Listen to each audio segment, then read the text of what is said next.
welcome everyone. You guys are watching PMPL South Asia Championship 2023 and we are into the last day, day number 4. And my name is Shadow. I'm going to be your host and caster. Alongside me is going to be Fritz. Fritz, yesterday was completely about the Mongolian domination, but the Pakistani teams are finally stepping up. Do you think we are going to see a complete change in the overall standings today? Oh, a complete change. I really do not expect that much of a change in overall standings. But yeah, I mean, yes, we did see some good games from the region, from the Pakistani region teams, and they did get the two chicken dinners as well. But hey, if you ask me, I'd still say the Mongolian domination is going to continue. I just saw how good that those two teams are, Stalwart Esports and 4MV. They've just been performing flawlessly, and I think that particular run is going to continue. And not just two teams, Fritz. At the same time, IHC, they have stepped up big time this time in the SAC because in the finals, yes, IHC was struggling a little bit, but this time they're looking so very strong. Even the players of Leo Esports. So all the Mongolian teams are back on the action. They are dominating. Yep. They're capitalizing on those elimination points, but still, Pakistani teams, they were lacking behind. This is the last day, Fritz. Only top 16 teams will qualify for the finals. Last day, last 4 games remaining, and on the top, we have the players of Stalwart Esports with 120 points. So Stalwart Esports 120, just closely followed by the players of Team 4MV. MABETEX is also not very far away, but if you remember, MABETEX yesterday did not get even a single good game. And by good game, I mean not a game without 10 points is what they had. 1-2, 1-2. These are the number of points that MABETEX were getting continuously. So this is something that MABETEX need to fix today. But other teams such as DRS Gaming, they've made good jumps. I'd even say the 3x Esports, the day number 2 started yesterday. I saw them in the elimination charts below 16. But now when I see them, they got a chicken for them yesterday. They had decent performance throughout and now are still sitting on the 13th position. Oh yes, they are sitting on the 13th position. 3x Esports in match number 4 yesterday.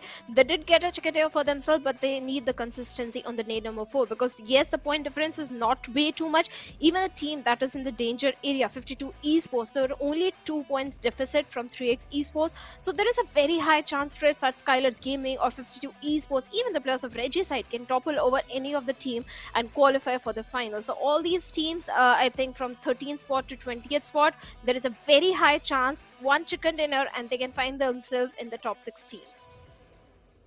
Talking about the head-to-head in SAC overall and the SA finals of a team high voltage. And look at that, damage dealt over here is very great. I mean, all the statistics are just better in SAC overall for the team of high voltage. So they've shown improvement. They've shown drastic improvement. And this shows how well of a team this is. These team fights in the region of Pecado, they've been very, very good. They were able to eliminate the players of 3x quite a bit. Yesterday, I did see 3x Esports again dropping in Pecado, but this time around they had some other team contesting where eventually the fight did not happen. But yeah, I mean overall high voltage. They've been playing according to their name. They've shown some improvement. And let's see if they qualify for top 16. They have the guts to go for the glory or not. I think they're definitely qualifying for the finals. There is no second thought. But yes, Highvoltage DC, they have showcased tremendous improvement in the gameplay as compared to SA finals. They did manage to get a chicken dinner on the very first day in the third match that was of Erangel. So yes, Highvoltage consistently, they have been a aggressive bunch of lads. So big expectations are there from the players of Highvoltage. Definitely, but at the same time, let's have a look at the Stalwart Esports players team card as well, how they have been performing in the SAC championship. They were also so very consistent, especially in the Z with 23 eliminations. Look at this, look at this. I mean, the way that they've played overall has just been flawless. All of the players, it's not just one or two, all of the players have, chimed in. You see IC being the least number on the bottom in terms of the number of frags he has, 14, but it's not that big of a deal because Nirzad and Action, they do the heavy lifting. Tops and IC, they are providing that sort of cover to their teammates. But hey, Stalwart Esports as a unit, they've been firing on all cylinders. Oh, 100% agreed. No second thought on that. And Stalwart Esports did manage to get two chicken dinners for themselves back to back yesterday. And Zed, in the final few moments, he did manage to clutch and get a chicken dinner for the team and for himself. So you say, yes, you can definitely rely on Zed. But at the same time, all the four players, the synergy between all the four players of Stalwart Esports is so impressive. The communication is so impressive. Even when the players of Stalwart, they are picking fight on the multiple fronts. We did see that happening yesterday when they were engaging with Neo Esports in the map of Miramar at the same time with some other team also. So yes, Stalwart Esports are capable of engaging in multiple fights and win every single one of them. Oh, then and the final fight on Miramar, I was personally a fan of it. I mean, I just love that particular fight. The way the last player was so composed, it helped them get the chicken and also get on top of the leaderboard. So that was one great fight that we saw. But now some more fights are scheduled for today. Let's have a look on which maps are these battles going to happen. So we'll start off the game with the map of Miramar. It'll be Group E that will be sitting out. And yeah, we'll move on to prediction very, very quickly though. But on the other hand, Erangel as map number 2, Sanhok as map number 3, but won't be played by Group C. And if I'm correct, yesterday we did not see Group E playing. So there will be an additional pool of teams which will be playing this map of Sanhok. Let's see if we do see the drop fights again that we saw the other day. Well, there is a very high chance of those drop collisions happening, but they are not going to help either of the teams, especially the players of 3x Esports. After getting a chicken dinner, they should focus on the consistency rather than the rivalry. So yes, and at the same time, now it's time for the prediction, Freds. Which team you think is going Oof. to get the first chicken dinner today? Okay, so Group E is sitting it out, right? Yes. Hey, doesn't matter. I'll go with Stalwart Esports anyway. I think that they will have that upper hand in the overall battle. They're on top. They will try to just increase their lead as much as possible and try to get a WWCD here. So that's what I predict. I'd say Stalwart Esports. I really want that counter to go to 2. Stalwart was the one who was able to bring this counter to 1. I do hope they're the ones to keep. Well, you have been the lucky charm for the players of Stalwart Esports. So, if you're going with Stalwarts, I'll also go with the Uh-huh. Mongolian team and I'll pick 4MV because 4MV they Okay. definitely want to dethrone the players of Stalwarts on the overall standings because that is where they have always been trying to go for. So, maybe they'll start things on a very aggressive note. So, maybe 4MV they can get chicken dinner. Oh, and this will be a map of Miramar. And Yeah. when you talk about domination, I'd say the Pakistani region teams feel a little bit more comfortable on this map. Even yesterday, on the map of Miramar, we saw 4MV and Stalwart Esports. Both of these teams had good performances. Stalwart got a chicken map on the first map of Miramar. On the Yes. second map, 4MV were able to come second overall, and that was because of a third party. They lost a few players here and there, and then just one player was standing against the whole of Aegon XI8. So that was what happened yesterday in the second game of Miramar. So it is definitely a little bit, I'd say, Pakistani team dominant map. But now we at least now I can say we because both of us have chosen the Mongolian teams. So we do expect that one of these teams comes out on top. Even the players of MABETEX, Fritz, they can also fare off really well in the map of Miramar because MABETEX they tend to go towards the northern side.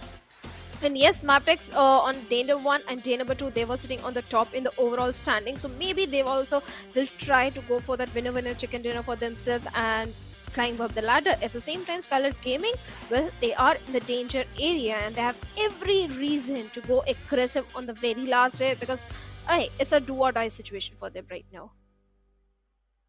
Do or die indeed.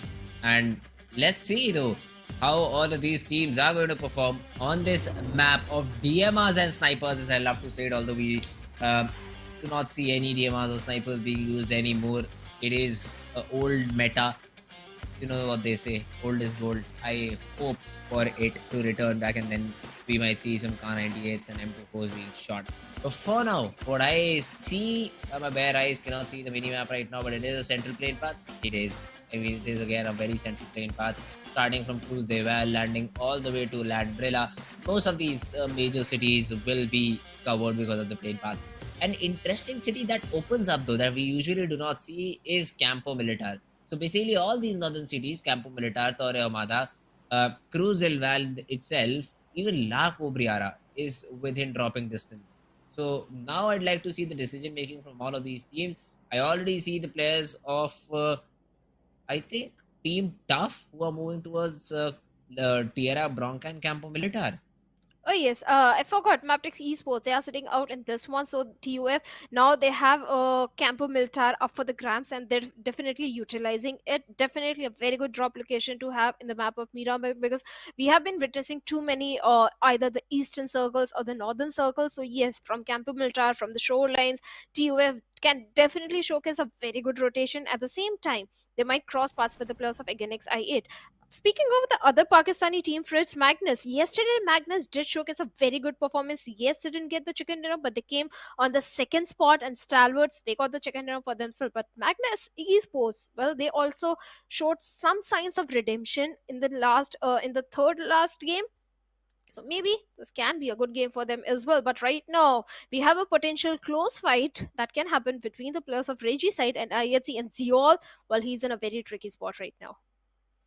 He's falling. He's just running away, and that's a good decision because look at that. Alex and Godless are very far away, so there is basically no backup available. Because of which Reggie side would have had an upper hand if they went against Zol, but Zol playing it smart, he's falling back, so he's able to regroup with the team, or if necessary, if his team is able to get a knock onto Reggie side's player, then maybe pounce upon that knock and try to convert it into a final frag. Regicide, though, the problem with this approach, all sticking together, is that you won't be able to get decent loot. It's better to spread out and try to loot because that will help you cover a lot more buildings in a lot less time and you'll be able to have good loot for yourself. But ISC, they'll be pressured once again. This time around, I think Godless would be the person of interest right now for the players of Regicide. They're very quickly moving in forward and they're not stopping. I mean, I think they know that Godless is in this position. Godless has a barrel. He's trying to take some shots, takes down Avenger, and even Vaz is dropped down to very little HP. Alex has to be the person who bails his teammate out, but Godless looks like he's stuck. Instantly falls back, changes the compound, and Regicide. Even if they get knocked out, this is the power that they have in numbers, in strength. The revival will come back, and IHC will have to face against Team Regicide again. Well, Alex's position was so very pivotal in this particular fight. The moment the players of Regicide were rushing towards Godless, Alex was placed perfectly to take down one player from the side of Regicide. At the same time, yes, I do agree, Fritz, that IHC is a very strong team in terms of the firepower which they bring in. At the same time, Regicide, they came on the second spot in the PMPL Pakistan region with the highest number of finishes. So yes, Regicide is also a very capable team. Right now, the revival has already been made, and Godless is still in a very tricky spot. But look at the flank that has been created from the side of Demo. If any player of Reggie's side expose himself or show a little bit of the glimpse to Demo, he will be quick to retaliate with those mini tap shots, and exactly that is happening. And Demo takes down Avenger over there. Reggie's side have no idea that how far the players of IHC are spread out, and Goddess is one lucky lad being provided the necessary cover fire from all his teammates. Alex also goes in and takes Vaz over there. Two players down. This is the moment when the players of IHC can rush directly towards the players of Reggie's side. They are so Zol. vulnerable, and Roshan also goes down. Only Noki is remaining in a 1v4 situation for Noki. I don't know if he can clutch it out. Avenge is also there, and he has been able to take down Joel in the process. Great shots from him. And Naki, as you said, he is the person who will try to, turn tides around here. He jumps down. Avenger gets another knock onto Demo. He confirms the frag onto Joel. Alex is all alone. Suddenly, IHC, who had that upper hand in the fight, now looks like that they are on the verge of elimination. Because now it's a 1v2. Avenger and Vaz, they still can do it. Avenger, though, does not have a lot of healings left for himself. So if the drop comes in from IHC's player, that could be it for Avenger. He finds the first aid, needs to reset though. But Alex, will he give enough time? Oh, he almost went into the correct compound. Avenger came off of the first aid. Alex barges in, gets those frags. IHC, they get the 4 eliminations, but at the cost of 2 players. Little bit of the miscalculation from the side of IHC costed them the loss of 2 players. They thought 3 players of Reggie's side are down, but in the meanwhile, Noki managed to give revive to his teammate, that was Avenger, who had no healings, no chance to patch himself up, and that is where IHC didn't anticipate. They thought, oh, there's only 1 player remaining, and they were hunting for Noki. That is where Avenger capitalized and took down 2 players from the side of IHC, and for a moment, it looked like the tables have turned, and this is going to be a winnable fight for the players of Reggie side. But fortunately, IHC they came on the top. But like you said, heavy casualty. They lost two players. Now they have to be a little bit passive in the remaining game and aim for those good position points. At the same time, looking at the circle, yes, raw officials and 4MV they are in a very good spot. Even the players of Leo Esports can try and challenge the players of 4MV in this one. So let's see if the players of 4MV are prepared or not. But on the other side, majority of the rotations are coming from the northwestern front. Oh, the zone is definitely a little bit interesting to say the least. Has gone all the way south. We wanted a prison zone. It's not entirely that, but Los Egos is at least included in it. So we take the island though. Uh, what I'm interested to see is how do Team TUF rotate inside the zone, because this the drop that they took had the worst possible zone to accompany it. So they'll have to come in, they'll have to rotate from very far off, and if they decide to take the highway towards the zone, Aegon X I8 will just be waiting with open arms, and it'll be very difficult for Tough to get inside the zone after that. If they are able to somehow evade the players of I8, then the rotation would be pleasant, because there is literally no one stopping them to enter the zone from the southern part of the map. But Los Leones is another city of interest. I'd say if the next zone closes somewhere around that position, that city will have a lot of impact in the overall game. Maybe it can be a lossly on this circle, but if it goes a little southwards, then the players of Raw officials will benefit heavily from that situation. Leo Esports will now they are aware about the position of 4MV, because Slipknot, well, he suffered heavy damage from the shots that were coming from the players of 4MV. Even the players of 4MV, Fritz, they are in a huge segregation. The split that is coming from their side is so tremendous that individual players can be picked off. So yes, 4MV right now they capitalize on the information. They do have good positions to hold on to, but they need to realize at one point they have to regroup. On the other side, talking about a team that impressed me the most yesterday in the map of Miramar was Magnus Esports. They could have gone for a chicken dinner, but this time they're taking things pretty cautiously, not overextending the fight. Yes, they do have a good position to hold on to. They have the little bit of northwestern control of the Los Leones Hills, but the team that can challenge them could be the players of T2K or the players of Highvoltage DC that are coming from the northern front. Hmm. Let's see though. Magnus Esports faster very right now. He's just I think waiting for the zone to close in. And the new zone is also a central shift. So Lost Theoris is out of the picture. No more Lost Theoris circles this time around. And faster. He's just hoping that Zibian, with the increased range of sight that he'll have, he is able to provide some information on the basis of which there is some decisions could be made. Raw officials have also started their rotation. This is the safest vehicle, I feel, in the map of Miramar.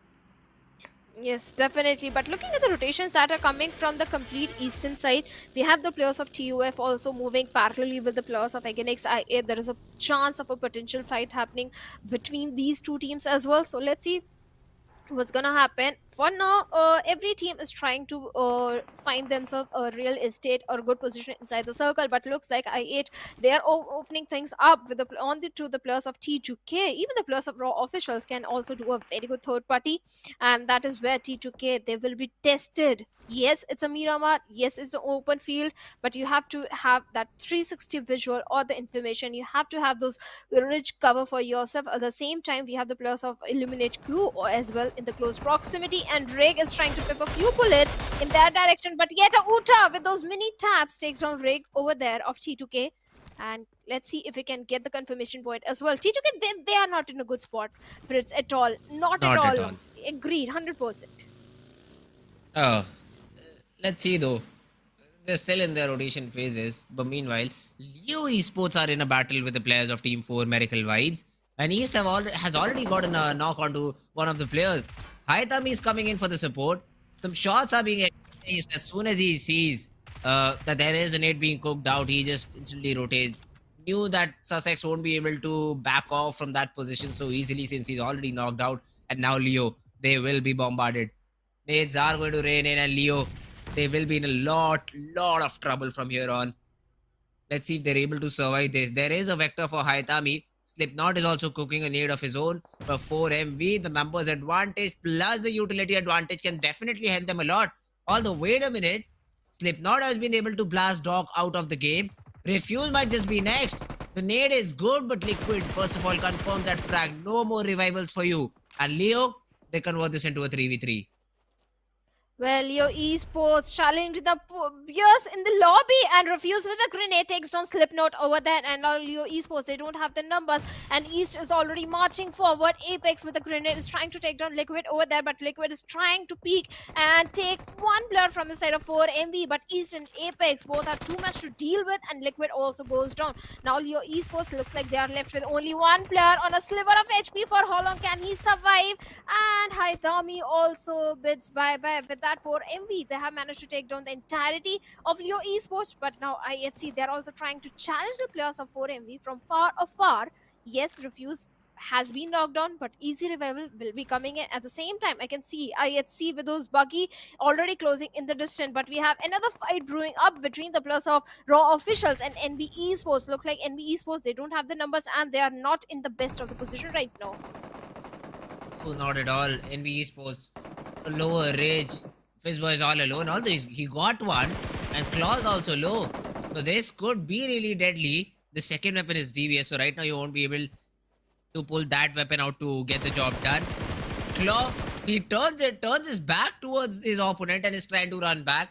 Has been tagged up quite a bit. And NB Esports now finally coming with the backup.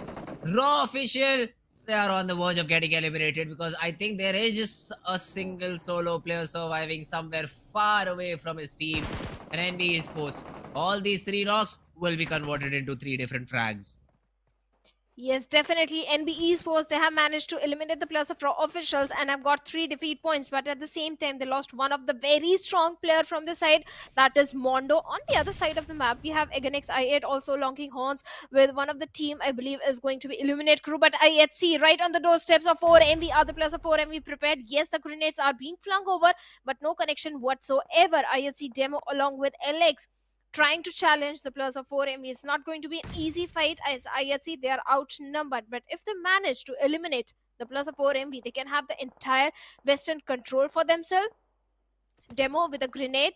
Let's see if we can bring any sort of connection. At the same time, SKYLIGHTZ Gaming, they're also in the close proximity, Frizz. So there is a chance of a third party happening. At the same time, Apex position is so very crucial right now.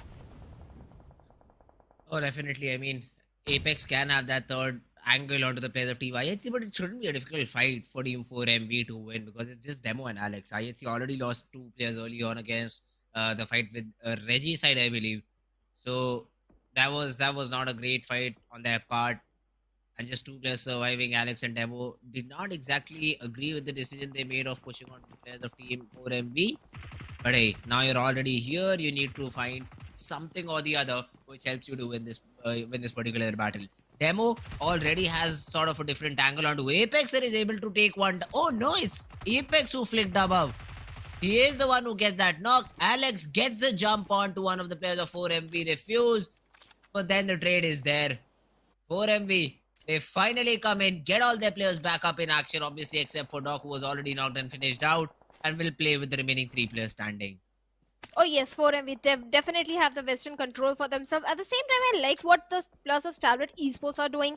The segregation, yes, it's huge from all the 4 players. At the same time, they have a lot of information, but NBA's Fist Boy takes on Nima over there from SKYLIGHTZ Gaming.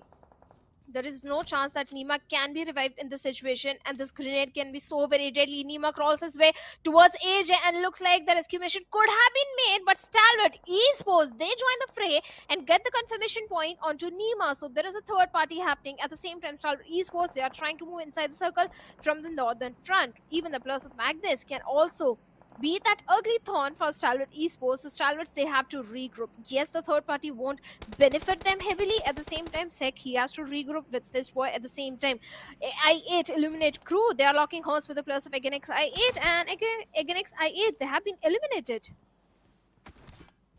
Only one of the players was surviving Agonix IA. They dropped in Impala, and I think after that they were trying to rotate it. Their players were taken down one by one. When the fight settled, when the dust settled, both of the players got. The last player also just gets eliminated and they got excited out of the game. SKYLIGHTZ, though, the problem they have right now is the players of Team NB Esports. Even if they try to rotate off of here, NB will still have that information. They will try to pressure the players of team, I'd say remaining players of team SKYLIGHTZ Gaming. But okay, wait a minute. AJ and No Fear literally have no fear. They just push into the compound that NB Esports is controlling right now. No Fear wants to take that battle with the Kaze boy. And the TPP angle is just there. No Fear is able to land the headshot. A Kaz boy goes down.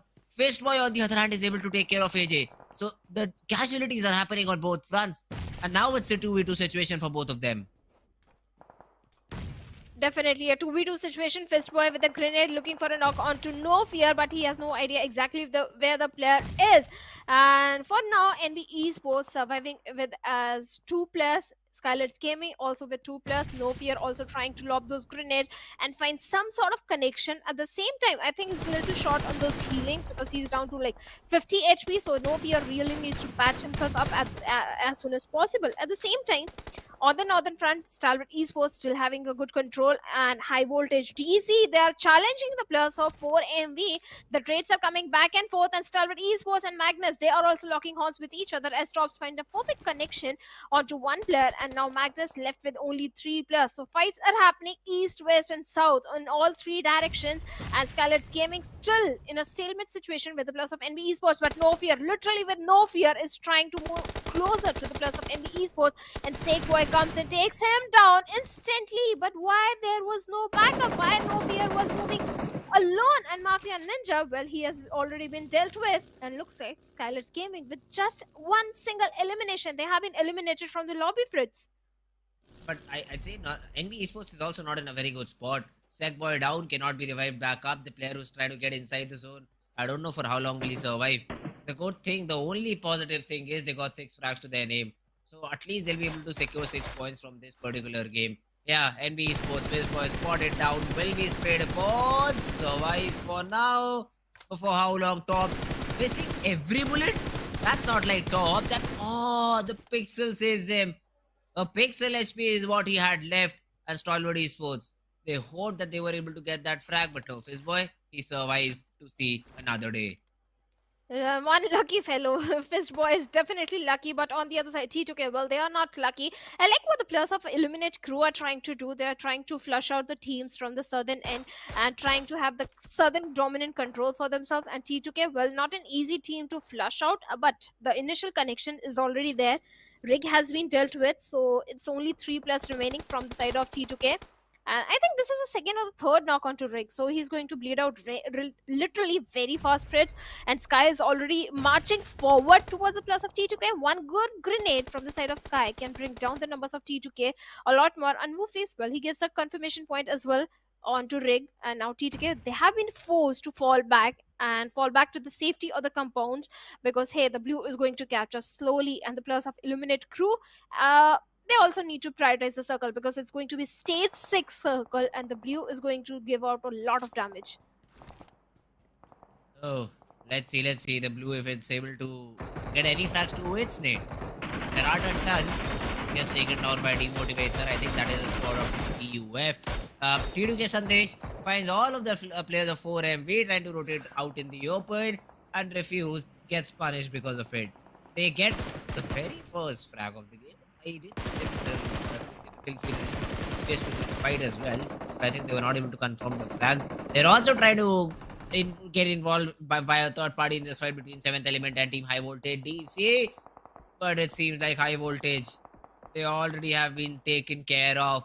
Tabby, though, from 7th Element is the last player standing. Because even T2K, the shots that they had in their mind are now landing, and Divine and T24 are begging for revival. Oh, they are bleeding. They're literally begging Tabby to come and give them a little bit of the hope and breathing space so that they can breathe and be back in the game. There is no chance that Divine can be revived, but there's still hope, and Tabby goes for the revival onto T24. OP and Malik, well, he's still hiding and trying to find something with those grenades. Can he? Now it's a 1v2 situation. Malik with a grenade already ready, but the smokes are there to help the players of 7th Element. And even the players of 7th Element, they did show some signs of resilience yesterday. They were able to have few good games. I would say entirely a good game, but good elimination points in their favor. It was just the rotation that were giving the players of 7th Element a bit of trouble on day number 1 and day number 2. So I do expect seventh element to perform really better because they have all the reasons to do so because they are in the danger area. But Malik finds Apex over there or 4 MV out in the open. And with the M416 spray, takes hefty HP out of Apex. Can he take him down? And yes, he's. No, it was Sunday. T2K gets a confirmation point. And 4 MV after getting 6 elimination, bids bye bye on the 9th spot. For MV, the prediction's out. Shadow is no more in the race.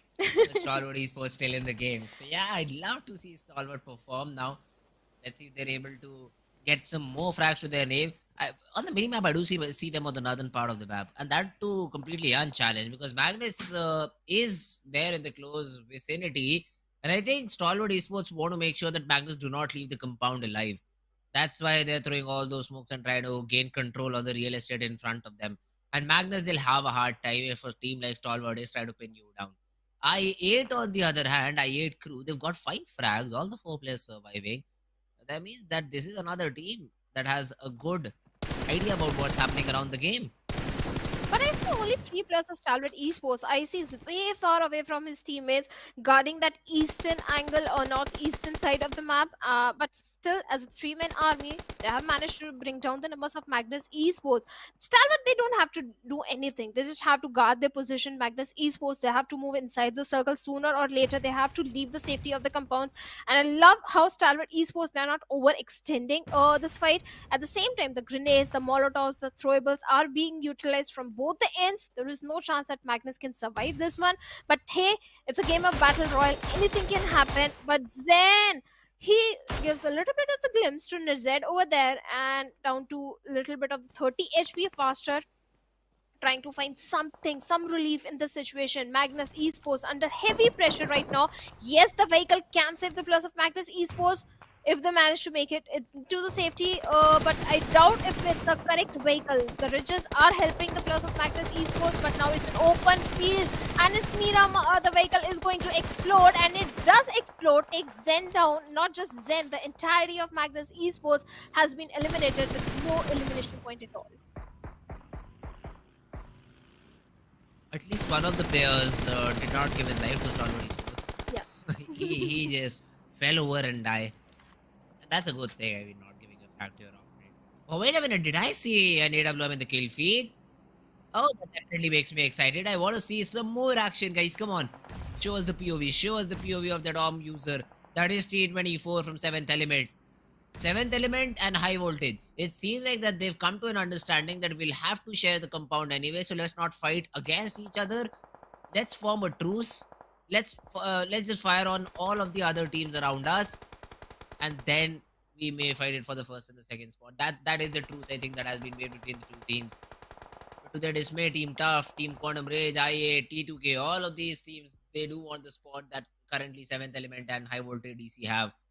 So it'll be difficult for the other teams to get in. I8 though, I think, is already inside the zone, so it shouldn't be a problem for them. But the remainder of the teams, how do they get in? The complete zone is in the open. There's just one compound that is being occupied by 2 different teams. Now the cluster that is forming, Fritz, on the southern end, I'm worried for the player of Highvoltage Malik, at the same time 7th Element, because hey, Illuminate crew, they are spread out way too much. They have a lot of real estate under their control. On the same time, we have T2K as well. So 7th Element and Malik, I'm a little worried about them because I don't think they can survive for very long. Yes, they have made it inside the top 7, and yes, they are not giving too many sound cues as well. On the other side, we have the plus of Quantum Rage and Demotivate Sir from the side of TUF. Let's see what's going to happen. But this is the game for Stalwarts to lose. They have the entire northern control in their favor on all these teams. At least that is what the players of Stalwart Esports are hoping right now, that all these other teams, they engage in a fight with each other on the southern end, and later on, when only few players are remaining, that is when Stalwart Esports can chime in. Even not then, they can chime in right now and do a perfect third party. It will happen now. It will literally happen now, because in the 8 seconds, next 8 seconds, all these teams have to move inside the zone. They barely have the edge of the play zone. And that's a good nade from Viper. Tags 2 of the players of Team T2K. Suyog and Jane anyways are taking just one vehicle as their cover. Suyog tries to create some distance between all 3 players, so that one nade does not do everything wrong for them. I wonder if team Stalwart Esports can see these three players sitting on the high ground and try to take some shots on them. But Stalwart, the remaining players also have to make a rotation for them. It's only Action was able to get inside the zone. I see he's throwing in some tap shots onto the players of team I8, but they won't be tagged because of it. There's Zed also now finally joining Action. Now doing one better. I think they want to control the range around the players of Team 7th Element. They do not want to stay out in the open. Viper though is able to take down one of the player of Team T2K. Jane goes down. Suyog with a molly. Won't be able to flush out anyone for now.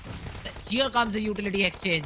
Sandesh tagged very low. Action is able to get a knock. Tops gets a knock onto the player of I8. Viper down on the ground. But Stalwart, do they realize that there are three different teams in the compound that they're trying to raid? I see. Good nade from him. Tops gets that confirmation onto Jane. Sandesh is already down.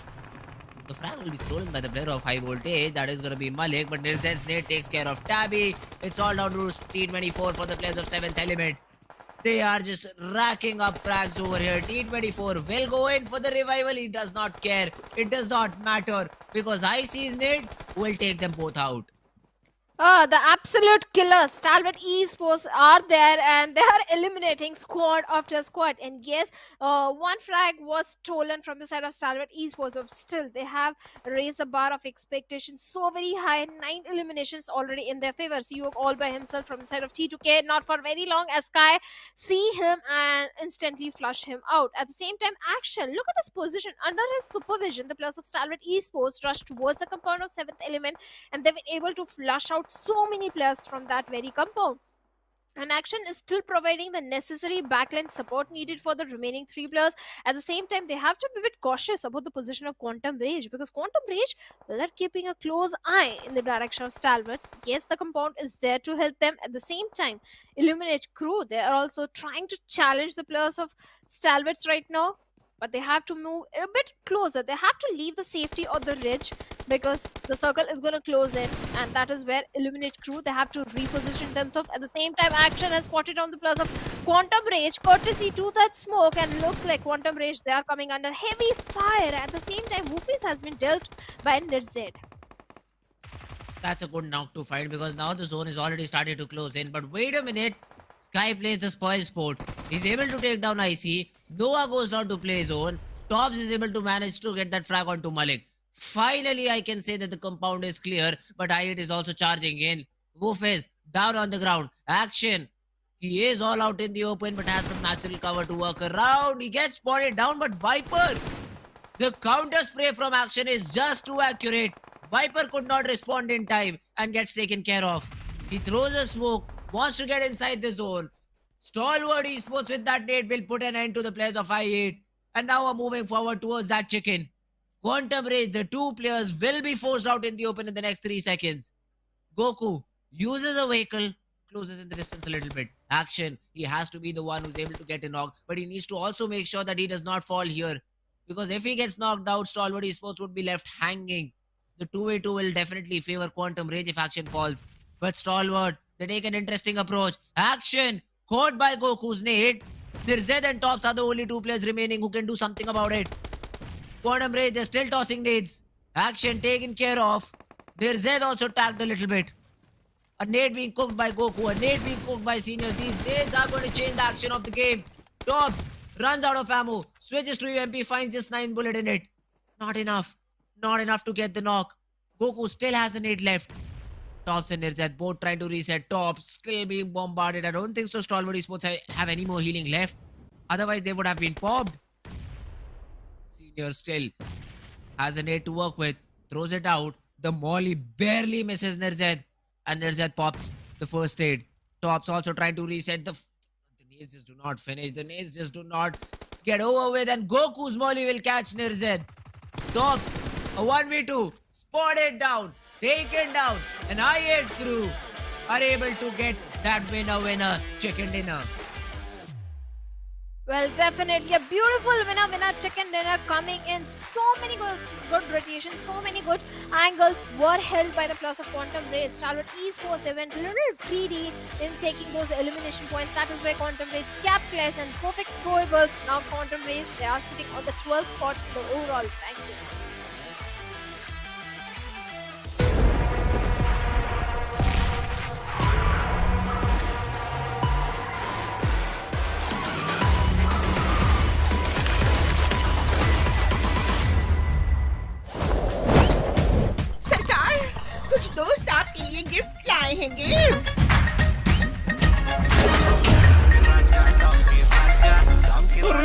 आजाद नगरी donkey राजा तो बस हमारा शाही लिबास PUBG mobile पे पहन लिया जाए। सिर्फ पबजी मोबाइल पर।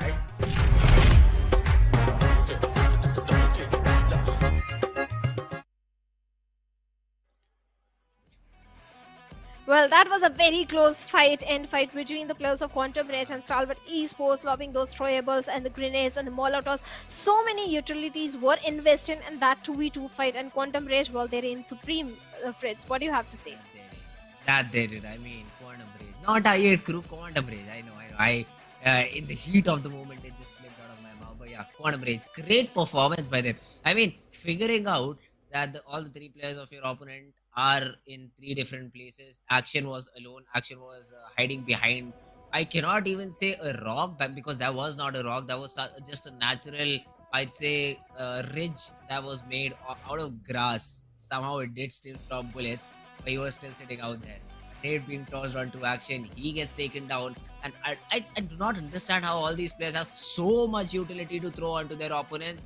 I think there were 7-8 nades, 4-5 mollies, which finally helped them get one knock, and that is exactly what they needed. Stalwart Esports. I felt bad for them, but once again, when I predict them, they're at least able to come out second. Unlike Shadow, Oh. whose predictions are always being eliminated before the I know, I'm cursing a lot of teams. So today I'm not going to pick any team for whom the game is so very important. I'm going to pick the middle tier teams. So yeah, I'm not jinxing any game. But right now the tops of Stalwart Esports with 6 elimination and very high damage number. He's definitely a player to be focused on from the side of Stalwart Esports. And Stalwart, yes, they were engaging in too many fights and Action's position was so very critical. But the moment he started firing towards the side of Quantum Rage, his position was given away and he was taken out pretty early in the game, pretty early in that fight. Had Action lived for a little bit longer, maybe this could have been the game for the players of Stalwart Esports. Action, not only his survival meant that there will be numbers advantage, but it also meant that there won't be any more nades being thrown onto them, onto their teammates, because you cannot stand up if Action still controls that particular angle. So that was the best possible thing, I'd say, that could have happened over there. Action staying alive could have been very, very crucial for their chicken dinner. And as soon as Action just falls, they know that there won't be any other player holding another angle to throw those things. So yeah, I mean, great knock onto Action first, and then the swipe of the chicken dinner. Oh, definitely. The chicken dinner was there for the players of Quantum Rage. At the same time, TUF, they were also having a good outing. I won't say very good, a decent outing in this one, at least in terms of the placement points which they were getting. One of the players survived till the, I think, top 7 position. So yes, TUF, every single game matters for this team, because now for TUF, only 3 games remaining and they have to make every game count. Otherwise, maybe they won't qualify for the finals. At the same time, this is a race for the finals. The teams have to be in the top 16, and Stalwart Esports, well, they're still on the top with 19 points. Oh, Stalwart Esports. Yes, that's because of the eliminations that they had. Quantum Ray, they do get the chicken, but the number of eliminations are pretty less as compared to Stalwart Esports. 7 eliminations overall for Quantum Ray, so 17 points. And overall, it was a decent game. I8 crew, they need to keep up with the performance. HVDC, Highvoltage, these are the teams which are, lurking around the 10 to 20th spot. And all of these teams, I'd say, are in danger right now, because they lose one game and their opponent has a great game, they will be pushed down in terms of ranking. So all these teams, they need to be very, very careful. Only 4 games are left now for a majority of these teams to prove why they should be in top 16. And once we have the top 16, we'll be moving in forward with the grand finals. Oh yes, the race for the top 16, the race for the qualification of the grand finals, and few of the teams are literally struggling. Like the players of Raw Officials, they are still in the danger area, and other teams also, like Regicide, this time again they were taken out pretty early in the game. Yes, they do have 2 elimination points, but that is not enough race for them to qualify. And the fight started on the western front, where IFC and Regicide, they both had a drop collision happening. Initially, Regicide, they were able to bring down the numbers of IFC, but suddenly IFC turned the tables around and they eliminated the entirety of Regicide. Oh, Oh yes, that was something I did not expect. I mean, that fight, that very first fight where IHC lost to, I thought that it should have been a very flawless fight, considering how great the web was that was woven by the players of Team IHC. They had 4 players on 4 different angles and still were not able to close the fight cleanly.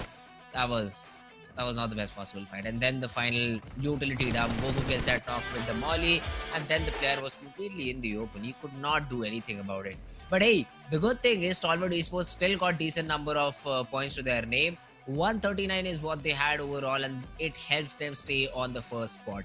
MABETEX, they did not open up with game number 1 because they are in Group E, so we'll have to see how do they perform. But there are teams with decent jump. Quantum Rage also coming up out on top. 7th Element also had a better performance than what they did previously. So all these teams, they are climbing up ranks slowly and steadily. But I say unless we see the players of 52 Esports and 3x Esports perform a little bit more, we cannot clearly say which of these teams is going to qualify for the top 16 positions. Well, SKYLIGHTZ Gaming, they did manage to take a jump of 1 position, but still they are in the danger area. They're sitting on the 17th spot. Only 3 games remaining for the players of SKYLIGHTZ Gaming, so they need that chicken dinner. If not chicken dinner, at least a consistency. And this time, they were taken out pretty early in the game. Not too many points in their favor, but still, it's a step in the right direction. At least some progress is there. On the other side, 7th Element and Quantum Rage. Quantum Rage, they needed the chicken dinner. Now they are sitting on the 12th spot. They have taken a jump of 2 position points, so it's not going to be easy to throw Quantum Rage in the danger area and topple them over. So yeah, I think Quantum Rage pretty much they are qualifying for the finals.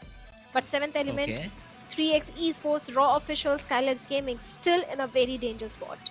I'd still say that Quantum Rage need 1 more game where they're able to get 10 points, and after that it will be ensure that they are moving for the grand finals, because 60 I'd still say Shadow, that 43, 41, all these teams, if they're able to get even 1 chicken, it will be equal to what they currently have. So that is something I'd say needs to be kept in mind. Quantum Rage need 1 more such game to help them qualify. But yes, now talking about the other maps, the map of Erangel, the map which I personally love. It's so green, it has all the terrains needed. Unlike Miramar, I do not like how Miramar is built.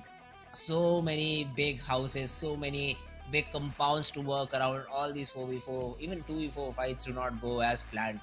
But now finally, back to basic, back to default, the map of Erangel, and here we go. First of all, I'd ask you, Shadow, which team do you predict? Or will you leave it to our lovely producer, Echo Boy, to fill in with the correct prediction?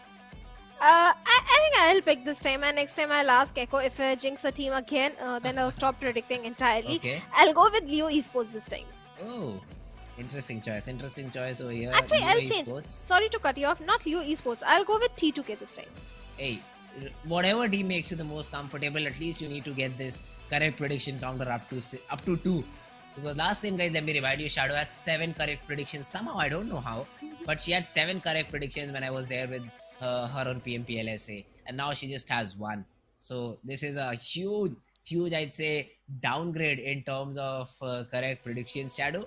But if you ask me, this time I'm feeling that MABETEX will come out with a bang. MABETEX might just have this game in their back pocket. They already, I think, showed great performance on day number 1.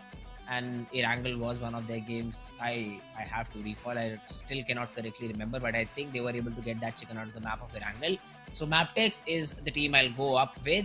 4MB Stalwart, they'll perform good too, but hopefully they'll fall to MABETEX Esports in the process. Yeah, definitely. On day number 1 in the last Erangel, MABETEX Esports, they were able to get that chicken dinner for themselves, and that was the only Mongolian team on day number 1 that got a chicken dinner for themselves. So yes, MABETEX Esports is definitely one of the strong contender. At the same time, they're contesting with the plus of Stalwart Esports, and to topple Stalwart Esports, they need those points, because Stalwart, they're already having a lead of 24 points. It's not so easy to cover with so many little games remaining. So yes, MABETEX is definitely eyeing for the chicken dinner, but I'm not going to predict the top teams. I'm not going to predict the bottom teams. I'm going to predict the teams who are somewhere in the middle, because hey, they have got nothing to lose. They're anyway qualifying. Yeah, that they do. But let's see. All of these players are ready. I do see one of the players of Leo Esports yawning a little bit. My man, the game's not easy. You've not been able to get a chicken today. So better be focused, better be ready, and let's see how do you perform in game. Or are the other players going to yawn over you and run you off? But talking about the plane path, I do see military base just in front of me. So this is going to be a very interesting plane path. Finishes all the way up to Yasna Poliana. It is, I'd say, a little bit towards the eastern side. So western cities such as Georgia Pole, Primos. I'd say Primos for a second could still be achievable, but companion-made vehicles. Even Jazarki, which we usually do not see a spot being dropped on. Shooting range Severi again should be easy to drop around. So this is a very good plane path, except for obviously MABETEX, I think, who usually dropped at Georgia Pole. Well, this is definitely a difficult playing path for the players of IHC and again XIH, both those teams, because, like you mentioned, they drop in towards the western, northwestern side, so it's not going to be an easy journey for them. TUF, well, they are gliding towards sort of Primorsk. On the other side, where the first circle is going to be, that is going to decide too many things, and looks like IHC. This time they are heading somewhere on the eastern side.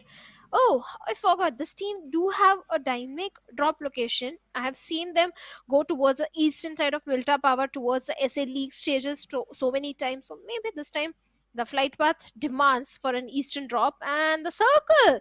This time the circle is already calling for a lot of chaos. It can be a military base circle, it can be a quarry or ferry pier circle, and teams, well, they are going to be confused, and we, the casters, are going to be very happy. Oh, for sure. Happiness is something it only if we could show our faces to you right now. I'm super stoked about this circle. 40 to 50% of the area cannot be played upon. I just love that. The next 20 to 30% of the area is being occupied by military base. So that essentially means the 80% of the teams which are on the main island, they are wrecked right now. They have to make that early rotation. And I think Aegon XI8 is one of the teams who have just taken the vehicles and they're like, yeah, we'll loot around military base. We'll loot around that area rather than going to a usual drop spot, because I think it is all the way towards Georgia Pole and they do not want to risk the rotational fights on the bridge when it comes to that. So it's a good decision made by them. They'll be a little bit set back in terms of loot, but at least they'll survive till the very last. Oh yes, yes, yes. Survival is of prime importance, and the circle does call for early rotations. And again, XIA, they don't want to take any sort of risk. And let me remind you, friends, again, XIA in PMPL Pakistan, always every single time they used to go towards a set of military base. So yes, they are aware of that little southern island, the geography, the terrains. They are so very well aware and averse to that area. So maybe it can be a good game for the players of Agenix I8. At the same time, the first chicken dinner which the players of Agenix I8 got on day number 1, we had a military base circle that time as well. And 4MV, well, they were taken out pretty early in the game, because 4MV always goes for the aggression, and Agenix I8, they're a little smarter one. And I think I spoke too soon. This is something I hate about the minute I start appreciating a team, I see their name in the kill feed. Oh my god, Agenix I8, I'm so very sorry, guys. It's okay. They won't beat you up, I'm sure about that. They know that it is their mistake to try to. They thought that this place will be completely empty, but 4MB were like, yeah, man, we know this is a possibility for teams to rotate early on, and let's try to exploit that. But I'm surprised how good of a load 4MB already has. A DP28, yes, the ammo that they have will be a little bit of a concern, but the secondary weapon has Thompson, level 3 helmet, level 3 backpack. That was some great loot, if you ask me, in the first 2 to 3 minutes of the game. So this is why I think all these love military base for. They know 4MV, they specifically know it has some good loot, and zones like these just put the cherry on top. This is where the homework is being tested of the teams. Again, XIA, they should have known that every time when it is a military based circle, 4MB always goes for the bridge block. And they were doing this time as well. And again, XIA, they didn't scout the area, they didn't get the information. They were like, maybe we are going to find a free passway, we are going for an early rotation. But hey, that's not the case. 4MV, they are thinking ahead of you. They already know so many teams will try and go for a very early rotation. But Again, excited, well, they pay the price of not scouting the area, but right now, Yeta Uta finds a perfect knock onto the players of Leo Esports, where Sus has been taken down. Yeta Uta might be looking for the confirmation, but he's all by himself, and the remaining players have already charged towards him. And Yeta Uta in a 1v2 situation, what can he do? Is he prepared for it as he's popping that first hit, and looks like the hip fire comes in action, and Liquid takes Yeta Uta out of the equation. Raw officials again off to a very, very bad start, I'd say. Not what they were expecting, and now let's see if they're able to somehow get back into the game. Leo Esports, they'll be happy. They'll be happy with the fact that they already have. Even i8 has lost 2 players early on the bridge, as we saw earlier. So a lot of early fights, not essentially drop fights, but a lot of early rotational fights happening around, and the teams which are around the bridge for now are profiting out of it. They're the ones who invested in their drop locations in such spots, and now they see the results for it. They've already got a frag, they're already sitting with a high confidence, and let's see if they're able to convert on the back of it or not. Raw officials again. They lost one player, but friends, for Raw officials also, every single game is of prime importance. They have to make sure they get something out of every single game. Yes, for now they are in the safe area, but the consistency has to be there. And with the Raw officials, this has been a history. On the very last day under pressure, they start thriving. They start performing, and just by margin of few points, they qualify for the SF finals. And this time, looks like the history is repeating again. On the other side, again, it looks like they are not in a good spot at all, because this time TUF looks like they are shooting in their direction, and they have lost one more player. Again, it left with only 2 players remaining, not two, only one single player remaining, where IQ has been eliminated by Demotivator of TUF. And again, oh, hard luck, boys. I think this is the team that is sitting on the 11th spot. Yeah. And whenever we hear about Aegon XI8, we hope to see that aggressive gameplay. We hope to see that aggressiveness in their overall game, and not just playing like a bunch of rats. But now, since it's the only last player surviving, that is, I think, Falak, he's been forced to play that passive role. He cannot do much about it, because I think they try to come towards the shore hoping to get a boat and try to cross. Falak also spotted down, taken care of, and TUF Riddler puts an end to i8's misery. Aegon XI8, it's as if they did not even play the game. 0 points to their name. 0 points, but still, hey, they are qualifying for the finals. But Leo Esports, they are right in the crosshairs of Raw officials as they're going for this quotation. And Haidami, he has been taken down. No, he's still surviving, but on a sliver of HP. How he's going to patch himself up? Yes, Raw officials, they have given away the position, but 4MV again going for the bridge camp finds one confirmation point onto the players of 7th element. 4MV and Stalwart Esports, they both are going for the bridge block, and look in the mini map how busy the entire bridge area is, where 4MV definitely having a very good spot for themselves, and Stalwart Esports also having a very good control of the Novorupnoy bridge area. 7th element, I'm worried. On the one side, we have Illuminate crew. On the other side, we have the players of 4MV. At the same time, 4MV, they need to be a bit cautious about the position of Divine, because Divine can try and pincer down the players of 4MV from the backlines. So 4MV, watch your six. Otherwise, this is going to be very difficult. And yes, the circle is so very good for the players of 4MV. I just love it. Haha, now a lot of fights are going to happen. High voltage, Quantum Bridge, 52 Esports, NB Esports, you all are in for a treat. Stalwart is even waiting for these late rotations that are being made by the players of Team NB Esports. So let's see if NB is ready. No, they're not. Sekboy gets taken care of. Stalwart are also coming out very ferociously. Leo, they tried to come up on this rage, but Team Tough were like, yeah guys, we were waiting exactly for this to happen. Slipknot, he'll slip down to his demise. Sussex, he'll be suspicious, but I don't think so he'll be getting a revival anytime soon. So Team Tough, they get 2 more frags to their name, overall 4 frags, and they are making their opponent's life super, super tough. On the other side, I'd like to see the bridge fights this time around, because it's over. Team Tough, they've already got the frags S2, SO4, I think. That's some sort of an asset. And it definitely did drain Supreme over the other 2 players that tried to come over on this ridge.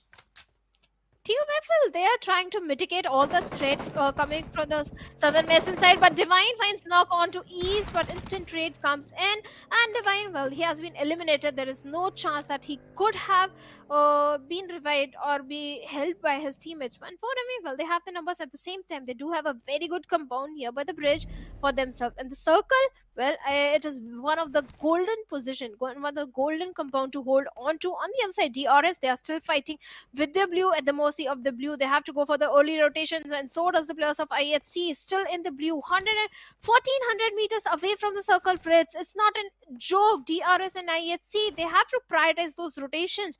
Yes, I do understand Killer Whitey has 3 first hit, but is it enough? Stage 3 circle will be panning out, and Zeol and LX, well, you also need to find those vehicles.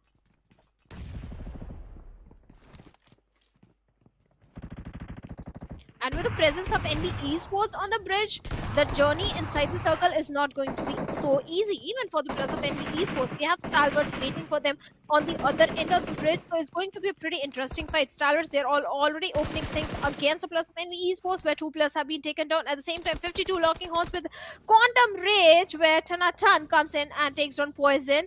Even the numbers of NB Esports are dwindling down, and looks like NB Esports, they're left with very few players, or maybe they have been eliminated, not eliminated, but left with only few players. Highvoltage DC Jiggle also goes down. 52 Esports, they are also in a lot of parallel right now.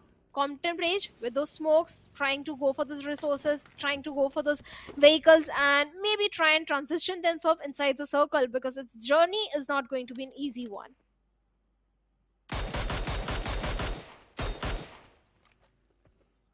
And Quantum Rage definitely trying to move forward. At the same time, DRS, well, they are also opening things up. They have managed to find one good knock onto the players of, I believe, 52 Esports, or maybe MABETEX Esports. Okay, MABETEX Esports. But Zarba finds a confirmation point onto the players of Highvoltage DC. And oh my goodness, Rolls is having a bit of the trouble with their vehicle. DRS, well, Rolls, you're so far away from the circle. At the same time, 3x Esports, they tried to do a lot of damage towards the side of Highvoltage, but right now, they are the one being hunted down, and Malik crawling his way, trying to be one with the nature, not giving any sort of sound cue. The numbers are not favoring Malik. Yes, he is moved inside the circle, and he, with a grenade, he finds a perfect knock onto Hussein over there. His teammates are nearby, going for the rescue mission onto the fallen comrade. And 3x Esports, only one player inside the safety of the circle, the other one at the mercy of the blue. Things are not looking so very favorable for the players of 3x Esports right now. Highvoltage Cloud gets taken down, but Josefa over there, and Malik, you have to do something. You have to provide that necessary backline support, as Praveen is going for the rescue mission onto Cloud over there. At the same time, he's going for a close frontal battle. 3x Esports, can you guys clutch? And no, Praveen takes the last man also down from the side of 3x Esports. This game was so important for 3x, and the early elimination is going to maybe cause them the qualification for the finals.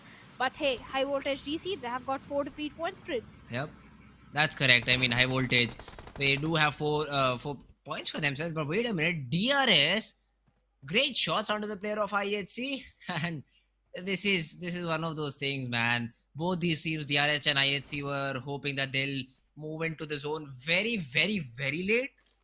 But now they're being punished. And IHC is the one who's in the crosshair. Gyante, he will still have a target onto Demo, and the information will be revealed by Zol that there is one more player from Team DRS in this particular location. Demo spotted, tagged, and Gyante takes care of him. And even IHC, they get eliminated out of this game. Good start for DRS, I'd say, because of the play zone, because of many different things. It could have gone the other way around, but DRS, they get themselves back, and it's looking like that they just might be able to get 4 to 5 more points in the game if they survive. 4 to 5 points. DRS, yes, they are definitely qualifying for the finals, but the late rotation, 1800 meters away from the circle, I do understand that you have to go for the safe gameplay. This in these kind of circles, the rotation towards the military base is not so easy. Too many teams opt for late rotation, but this time DRS, they're way too late. And Raw officials and Leo, well, a fish in a barrel situation for both these teams. They're pretty much handicapped, especially the players of Leo Esports, because Raw, well, they will make it towards the shoreline, faster than the players of Leo Esports, and Zordi has already made it. Kancha is also not far behind. So Leos, they are in a lot of trouble right now. Claw is trying to swim his way near to the players of Leo Esports. That is where he will pass on to the information. But at the same time, Team Motivate Sir with the buggy is already scouting the area. That is where the players of Raw officials needs to be a bit cautious. If they grab the attention, well, Raw officials, they don't have the numbers. They don't have the numbers, but they do have the surprise element for them for now. Leo Haitami, though, is the person who has been spotted down. Even Claw has been spotted down by Demotivate Sir, I think, in the process. In his scouting process. And he will be very vigilant about the showlines too, because that is an area where players can hide and where exactly Kancha is hiding. Zordi has a golden opportunity over here to get that knock. He does not pull the trigger at the right time and gets shot in the back. Was it the players of Team Leo who took the shots? No, it's Team Tough from above. Alright, so Tough, they get that knock. They'll confirm that frag. Even Kancha gets taken care of. And Raw officials, one side you have Team Tough, the other side you'll have Team Liquid, Team Leo, and Liquid the player. They just reign supreme. And now Team Raw is just being represented by one solo player. That will be Claw. Yes, definitely. Claw is still surviving and he has to survive. He has to fight for those position points because Raw officials, this game is so very pivotal for them. At the same time, it is important for the players of TUF and the play zone. This was bound to happen. DRS, they were playing too safe and at the mercy of the view. I don't know what's the correct adjective without sounding rude, but DRS, you guys need to step up the game. You guys need to prioritize the rotations and the circle.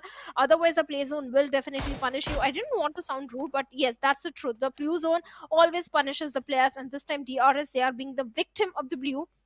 This is something I don't like when a team of such high caliber or like DRS, they're capable of being on the top, if not top, at least in the top 3. And if they go down by the play zone, I definitely don't like it. And DRS, well, they have been eliminated with 4 eliminations on the 10th spot. This time around, we can give them a little slack though, because of the zone that formed out here. But Stalwart Esports, they're fighting it out against 4MV. This is an important battle, and Nirzad loses it out. East is able to pull off a 1v2 over here. He might not be able to get refused back into the circle, but at least he's done his job. Or can he carry him to the circle is my question. No, he does not have enough HP. And even 52 Esports had their eye on this fight. East might himself not make it inside the zone because of the position that they are in. Dog gets taken care of by Choto. And the teams which dropped on the southern island have been reduced to one. One of it is completely eliminated, and Tops gets third party from 52 Esports. So both Stalwart and 4MV, the teams we were looking for because of the play zone that had been made in such a way, have just been eliminated and they've bitten into the dust. Oh yes, they are definitely 6 feet under, and Highvoltage DC still on the bridge area having 4 defeat points. Yes, they did lost on to Jiggle at the very early stage of the game. Right now, the team that is looking in a good position are the players of Illuminate Crew.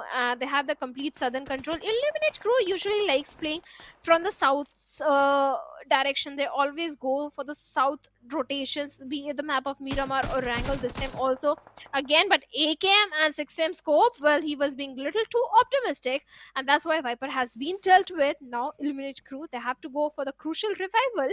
At the same time, TUF, well, they are keeping a close eye onto all the players of Illuminate Crew. TUF, they do have a good compound to their name.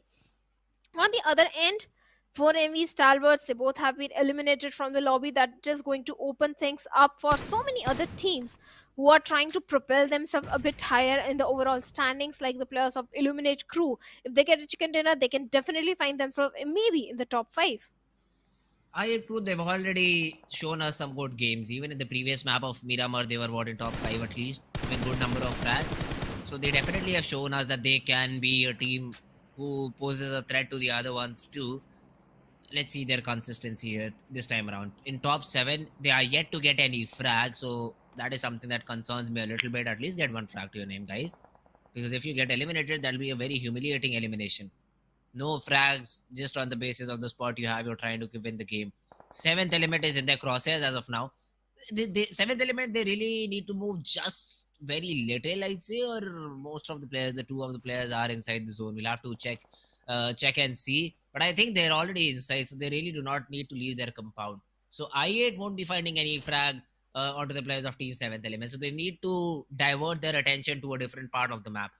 On the other hand, Team ToughX have been showing a very good performance. 6 frags to their name. All of their players still surviving. And let's see how do they want to take the game forward. Look at Claw. He's just hiding.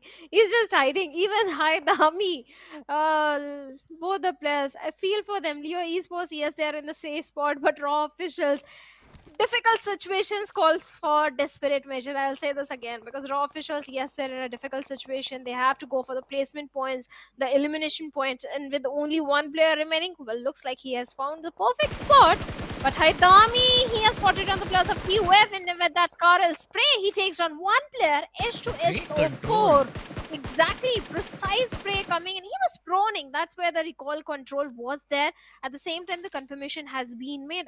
Now, TUF, well, they remain with only 3 players. I mean, just because of it, my dear Claw got eliminated. Because he took some shots, high voltage cloud just stopped there. He was like, someone's spraying from there? Oh, there's a player in water. He did not expect Haitami in that position, but he still gets a frag. And for sure, Raw official would be like, "This guy, will beat them in the next game. We'll beat this guy in the next game. He spoiled this game. It could have been so better than what it did right now." So yeah, I mean, now even Haidami needs to get inside the zone. Shore is his only option. Seventh element, they'll have to move. I8, they'll have to move. Although the good thing for I8 is Wofis is already inside the zone. So he has the area scouted out completely. Plus the zone's all out in the open. And I8 with the rage advantage, they will definitely reign supreme if played correctly. Oh yeah, that there is a possibility. For now, they have got no elimination point at all. But now they can start getting those elimination. But high voltage or their presence on the bridge is also so very impressive. At the same time, they find Haidami, the last man from the set of Leos.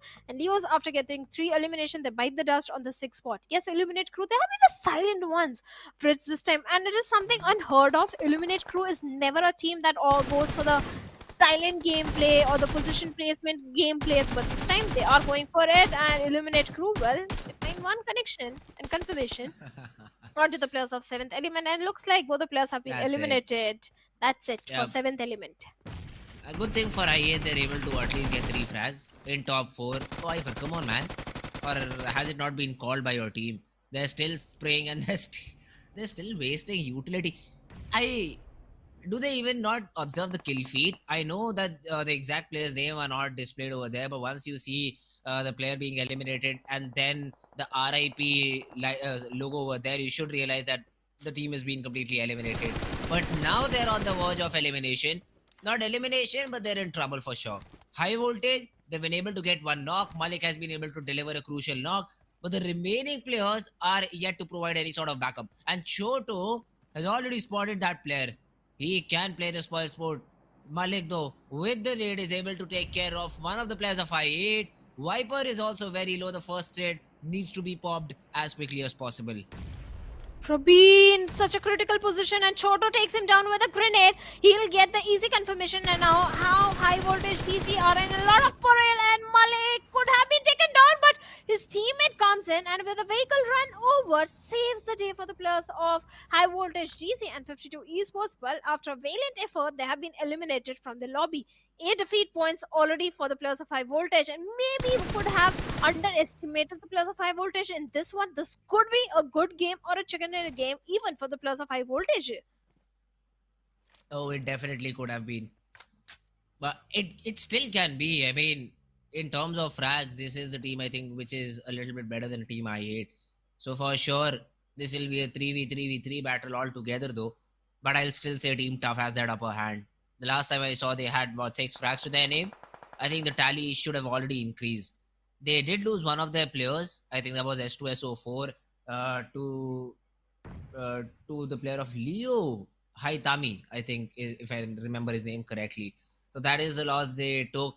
That is also not a mistake from their side. Instead, it's a good position from Haidami, and he was the last man standing from his team, so he went for anything that he could get. But yeah, other than that, they've been playing very good PUBG Mobile till now. Highvoltage though, they find themselves outside the zone, although one of their players is in, and I think he has a compound too. So Highvoltage DC, they'll consider themselves lucky, but they say the big risk that they'll take. If they go down the range and if they try to secure themselves that particular compound or shack or whatever you'd like to say it, but if the zone does not favor them the next time round, you'll have to climb a higher ridge. There'll be two different teams on both these sides, and you'll be in a lot of trouble. Praveen, even while trying to rotate, gets taken down. Riddler with good shots onto him, and Highvoltage. Two different directions is what they have to watch. Let's see if they're up for the job or not. The circle was in the favor of Highvoltage, but they grabbed the attention of both the teams in the lobby, TUF and Illuminate Crew. Yes, TUF, one of the player is Riddler is already inside the circle. He can become that sheet anchor that can bring his remaining teammates inside the circle. At the same time, Illuminate Crew, this is the time to capitalize and charge towards the players of Highvoltage and maybe bring down their numbers. If they manage to eliminate the entirety of Highvoltage DC, maybe Illuminate Crew, the circle will predominantly will be in their favor, but right now Riddler being that ugly thorn for the players of I8, and Nova X up close frontal battle with Malik is going to get taken down, and Sky also gets taken down. What is happening? Illuminate Crew, they were looking so very strong up until now, but now the numbers have dwindled down and reduced to only a single player, that is Viper. Oh, let's see Viper. How much can he do? Nothing. He gets taken because of the play zone. And I8 Crew, the team which we were looking forward to, just gets completely eliminated. Highvoltage DC versus Team Tough. A 3v3 battle. Let's see which team comes out on top. Malik and Cloud need to reset here though. The next zone is going to be of utmost importance. If in the next 25 seconds HV is able to get a knock, I'd say you just push in, because you won't get a better opportunity other than this. And even look at that, Demotivator is so far away from his teammate that the revival would be literally out of question. You won't be able to get that revival if Demotivator gets taken down. Same can be said for HV. Malik and Demotivator will be two very important pieces of the puzzle for both these teams. The next zone, oh, it favors Team Tough. Two of the players are already inside. They have that rock for their cover, and I don't think so any of the players of Team Highvoltage can come into this particular position. Malik, one more shot is all that was needed there. And why did Imad just shift his crosshair? He could have got that knock. He does not continue with the spray, and Malik is able to reset, patch himself back up. Yes, enough time was given to him to patch himself up, and the numbers are still there with the players of Highvoltage. 3 plus remaining TUF. They have done so much work in this one, and finally they are reaping the benefits. They need that chicken dinner if they want to qualify for the grand finals, and they are fighting with tooth and nail. Yes, Highvoltage initially they had the circle control, but Riddler's position was so very critical, and he brought his team inside the circle. But now we are kind of in a stalemate situation. Lot of throwables, especially the smokes, are being invested to have a little bit of the soft cover for themselves, especially by Malik and Highvoltage. Yes, they do have a little bit of the dips to work around with. On the other side, Demotivator is fighting with the blue, running to make it inside the safety of the circle. At the same time, lose a lot of HP. That is where Malik could have capitalized. But Malik, all he has is a little tree trunk for the cover. And I don't think that is going to be enough. First glimpse, first shot coming from the side of Riddler and takes Malik down. But that's a good trade too. I mean, Malik, yes, he gets taken down, but Demotivator is also out of the picture. Highvoltage, though, that's an ambitious attempt. He's trying to get that run over with the buggy. Won't get anything. And Team Tough. Yeah, that's the style. That's the style you need. They're able to grab that chicken for themselves. A much needed chicken dinner. TUF, they needed this chicken dinner, and now they are in the safe area on the 14th spot with 19 points for themselves in this game.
the race for the top 16 is becoming more interesting with every game. Uh-huh. This time, TUF, they made a comeback story by getting a chicken dinner for themselves, and now they are in the safe area. Every team, Fritz, they're fighting with tooth and nail.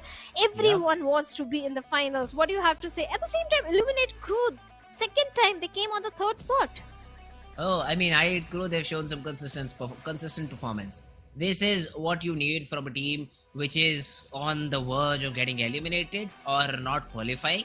So yeah, that's great performance, and I love it when the bottom teams start performing, because see, we know they won't come literally on top, but they'll just make the game a bit more interesting. They'll play the spoil sport for a majority of the teams which are looking to cement their spot in top 16, because except for the top 8 teams, the other teams are still fighting for their spot.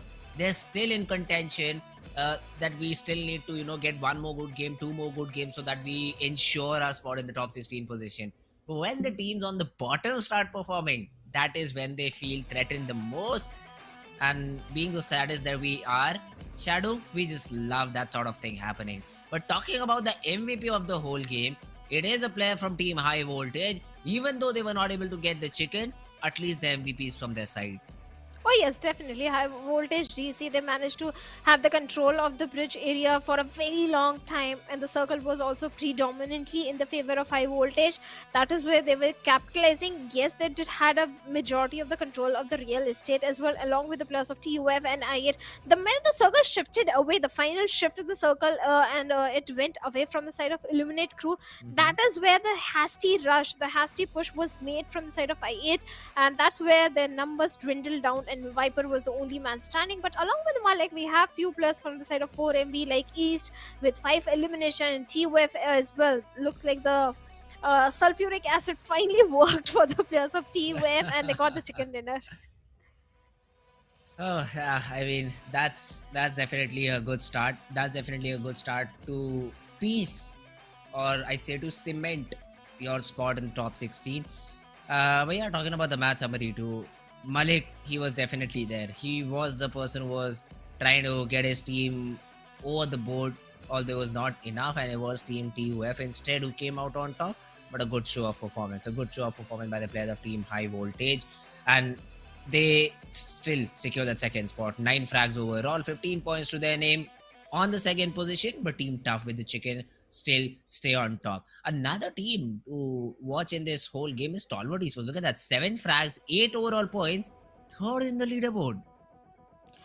Yes, they were taken out pretty early in the game. They were able to capitalize on those elimination points because they were holding on to the Novorupnoy bridge area, and so many teams were trying to cross that bridge. Yep. So yes, they were engaged in too many fights. At the same time, same thing happened with the players of 4MB. They were also engaged in too many fights. So yes, that is when you kind of lose your numbers. At the same time, whenever it's the southern military-based circle, teams tend to expect the players of 4MB and Stalwart Esports as certain default position which they always go for. So yes, that kind of backfired for both these teams. Alright, but some more fights over here. 52 Choto. I's pretty better than him. I mean, I would have definitely gotten that knock without throwing so many bullets out in the air. But yeah, I mean, in pressure situations like these, sometimes you do whiff.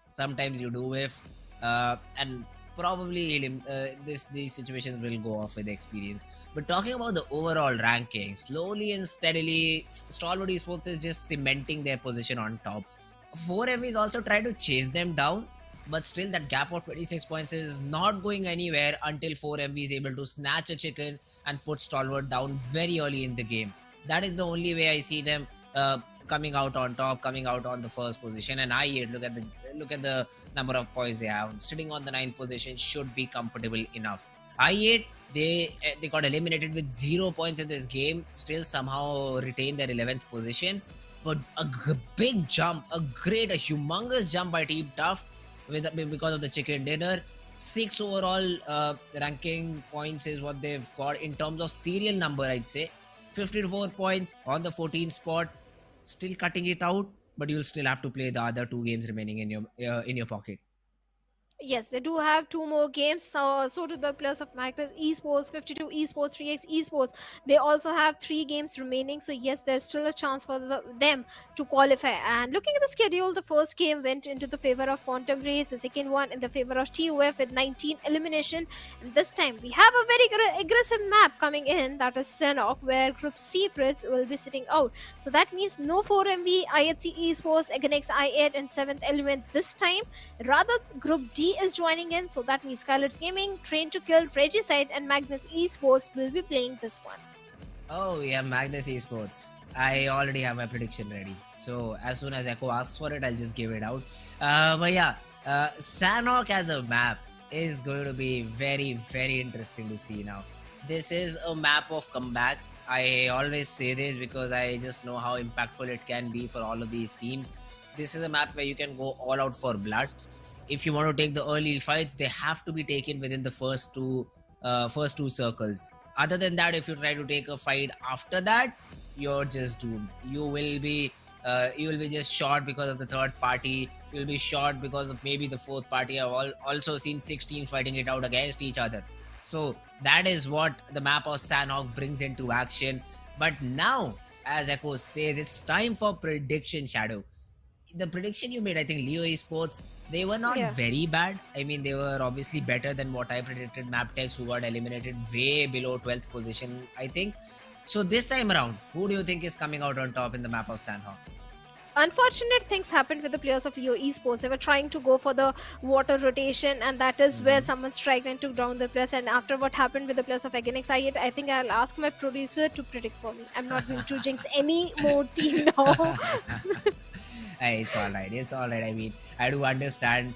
You want the betterment of the teams, huh? Yeah. So we'll leave it to Echo in terms of your prediction. But I this time say that the players of team Tough, are they playing? Are they in the game? Team Tough? Are they in Group C? Yeah.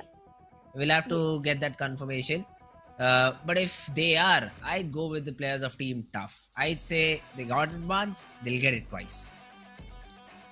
They can, they certainly can, and they have all the reasons to do so. And the producer says DRS. I'm not gonna jinx. This is Oh, not my okay. prediction. So I hope DRS gets a chicken dinner, because this time they were Uh-huh. stuck in the blue. And yeah, okay. DRS is a very high caliber team. They have the international experience. They have represented their region so many times on the global scale. So yes, DRS is a team that can go for the aggression. We did see that kind of aggression on day one, number one, and day number two as well, even in the SA final. So yes, DRS is a team I personally expect a lot of things from Okay. them, especially in the map of Sanhok, because in SA finals in the league plays, Sanhok was entirely the strongest game for the players of DRS. Ooh, all right. Just justifying the pick that the producer gave you, huh? All Yeah. good. All good. Let's see. Let's see if DRS is the team which comes out on top in this map of Sanhok. I'd say I'd love to see some more snakes. That is something I've not seen, and I'm not happy about it. Come on. Sanhok is famous for that snake game, the snake gameplay, I'd say.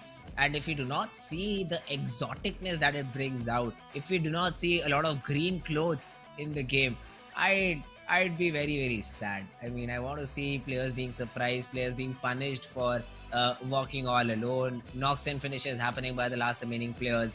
That's what I love about Sanhok, and that's what I'd like to see. Although my favorite map still remains Erangel, because a skilled team will perform better always on that map. Sanhok, 60% luck, 40% skill. That's what I feel. If the zone is not with you, however skilled you are, you will still lose on the map. I agree. No second thought on that. Sanhok is definitely one of the most unpredictable map. At the same time, yes, if you do have the circle, if you do have a good position, if you have the numbers, this can definitely go in your favor. But this time, 3x Esports and Stalwart looks like they both are playing, and let's see if 3x Esports again goes for the boot camp drop location. That is exactly where Stalwart Esports are also there. So it's going to be an interesting game, because 3x Esports now they are in the safe area, Fritz. Now Yes. every game matters. If they again make their decision of going to the city of boot camp, and if they lose the fight, I think they lose the qualification chance as well. It's I'd say it's better to be confident in your drop. Lose If you lose it, it's all good. I mean, at least you tried, rather than trying to make a very sudden adaptation.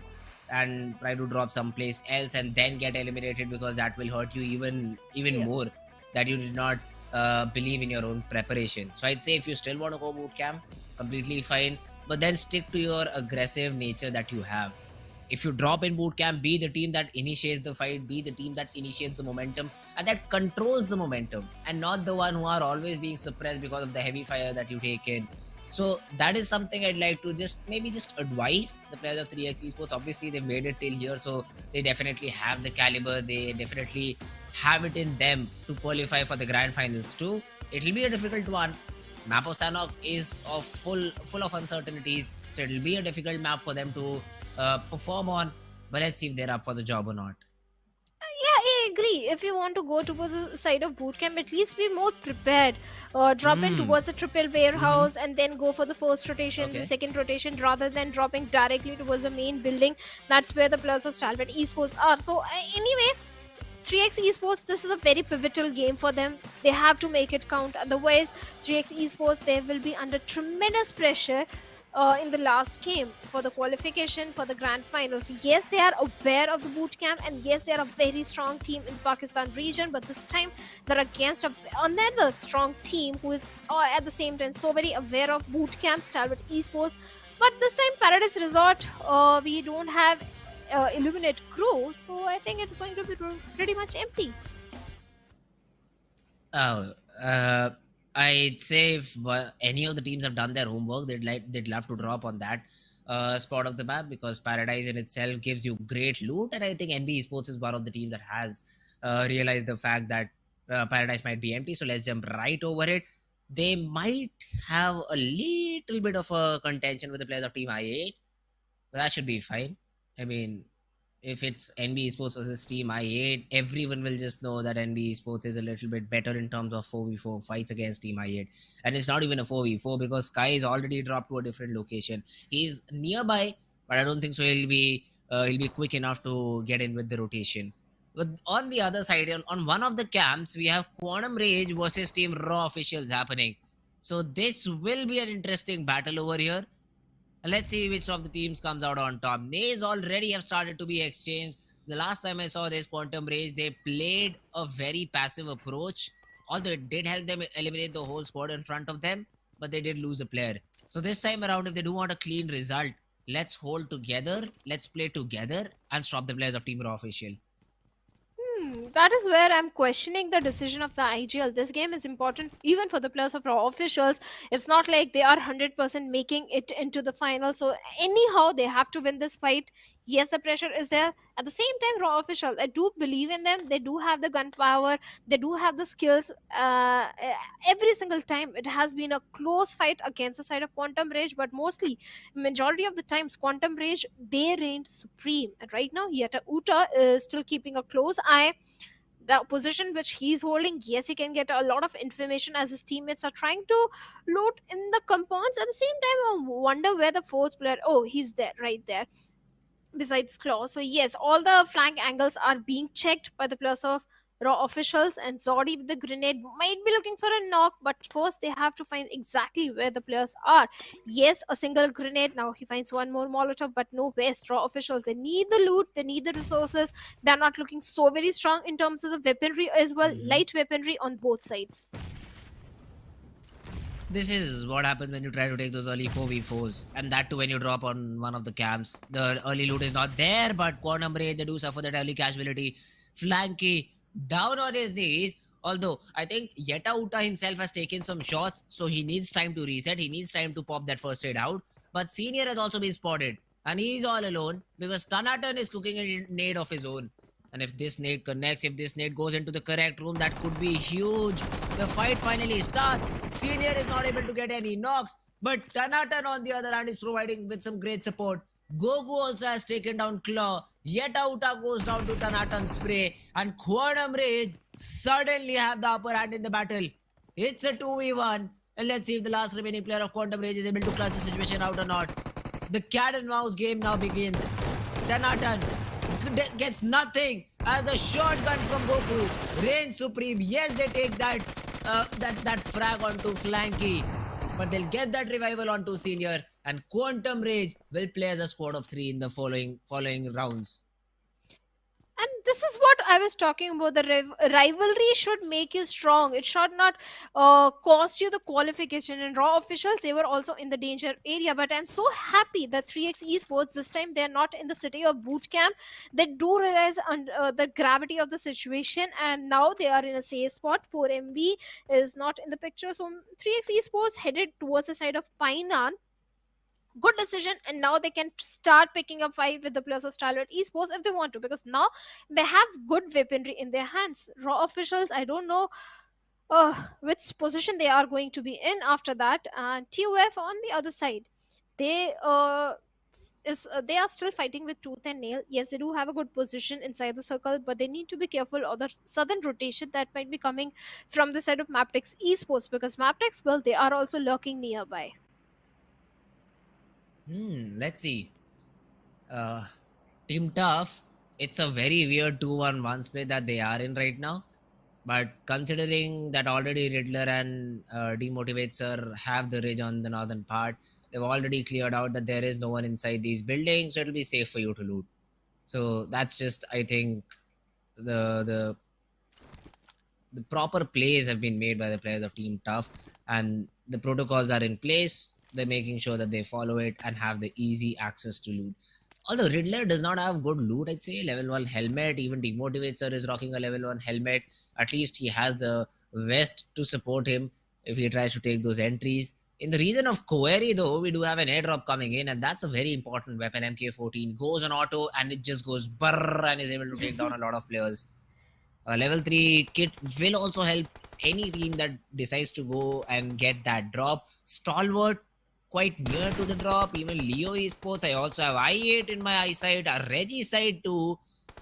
Is the drop being the hotspot for a battle here? That's what I think it is.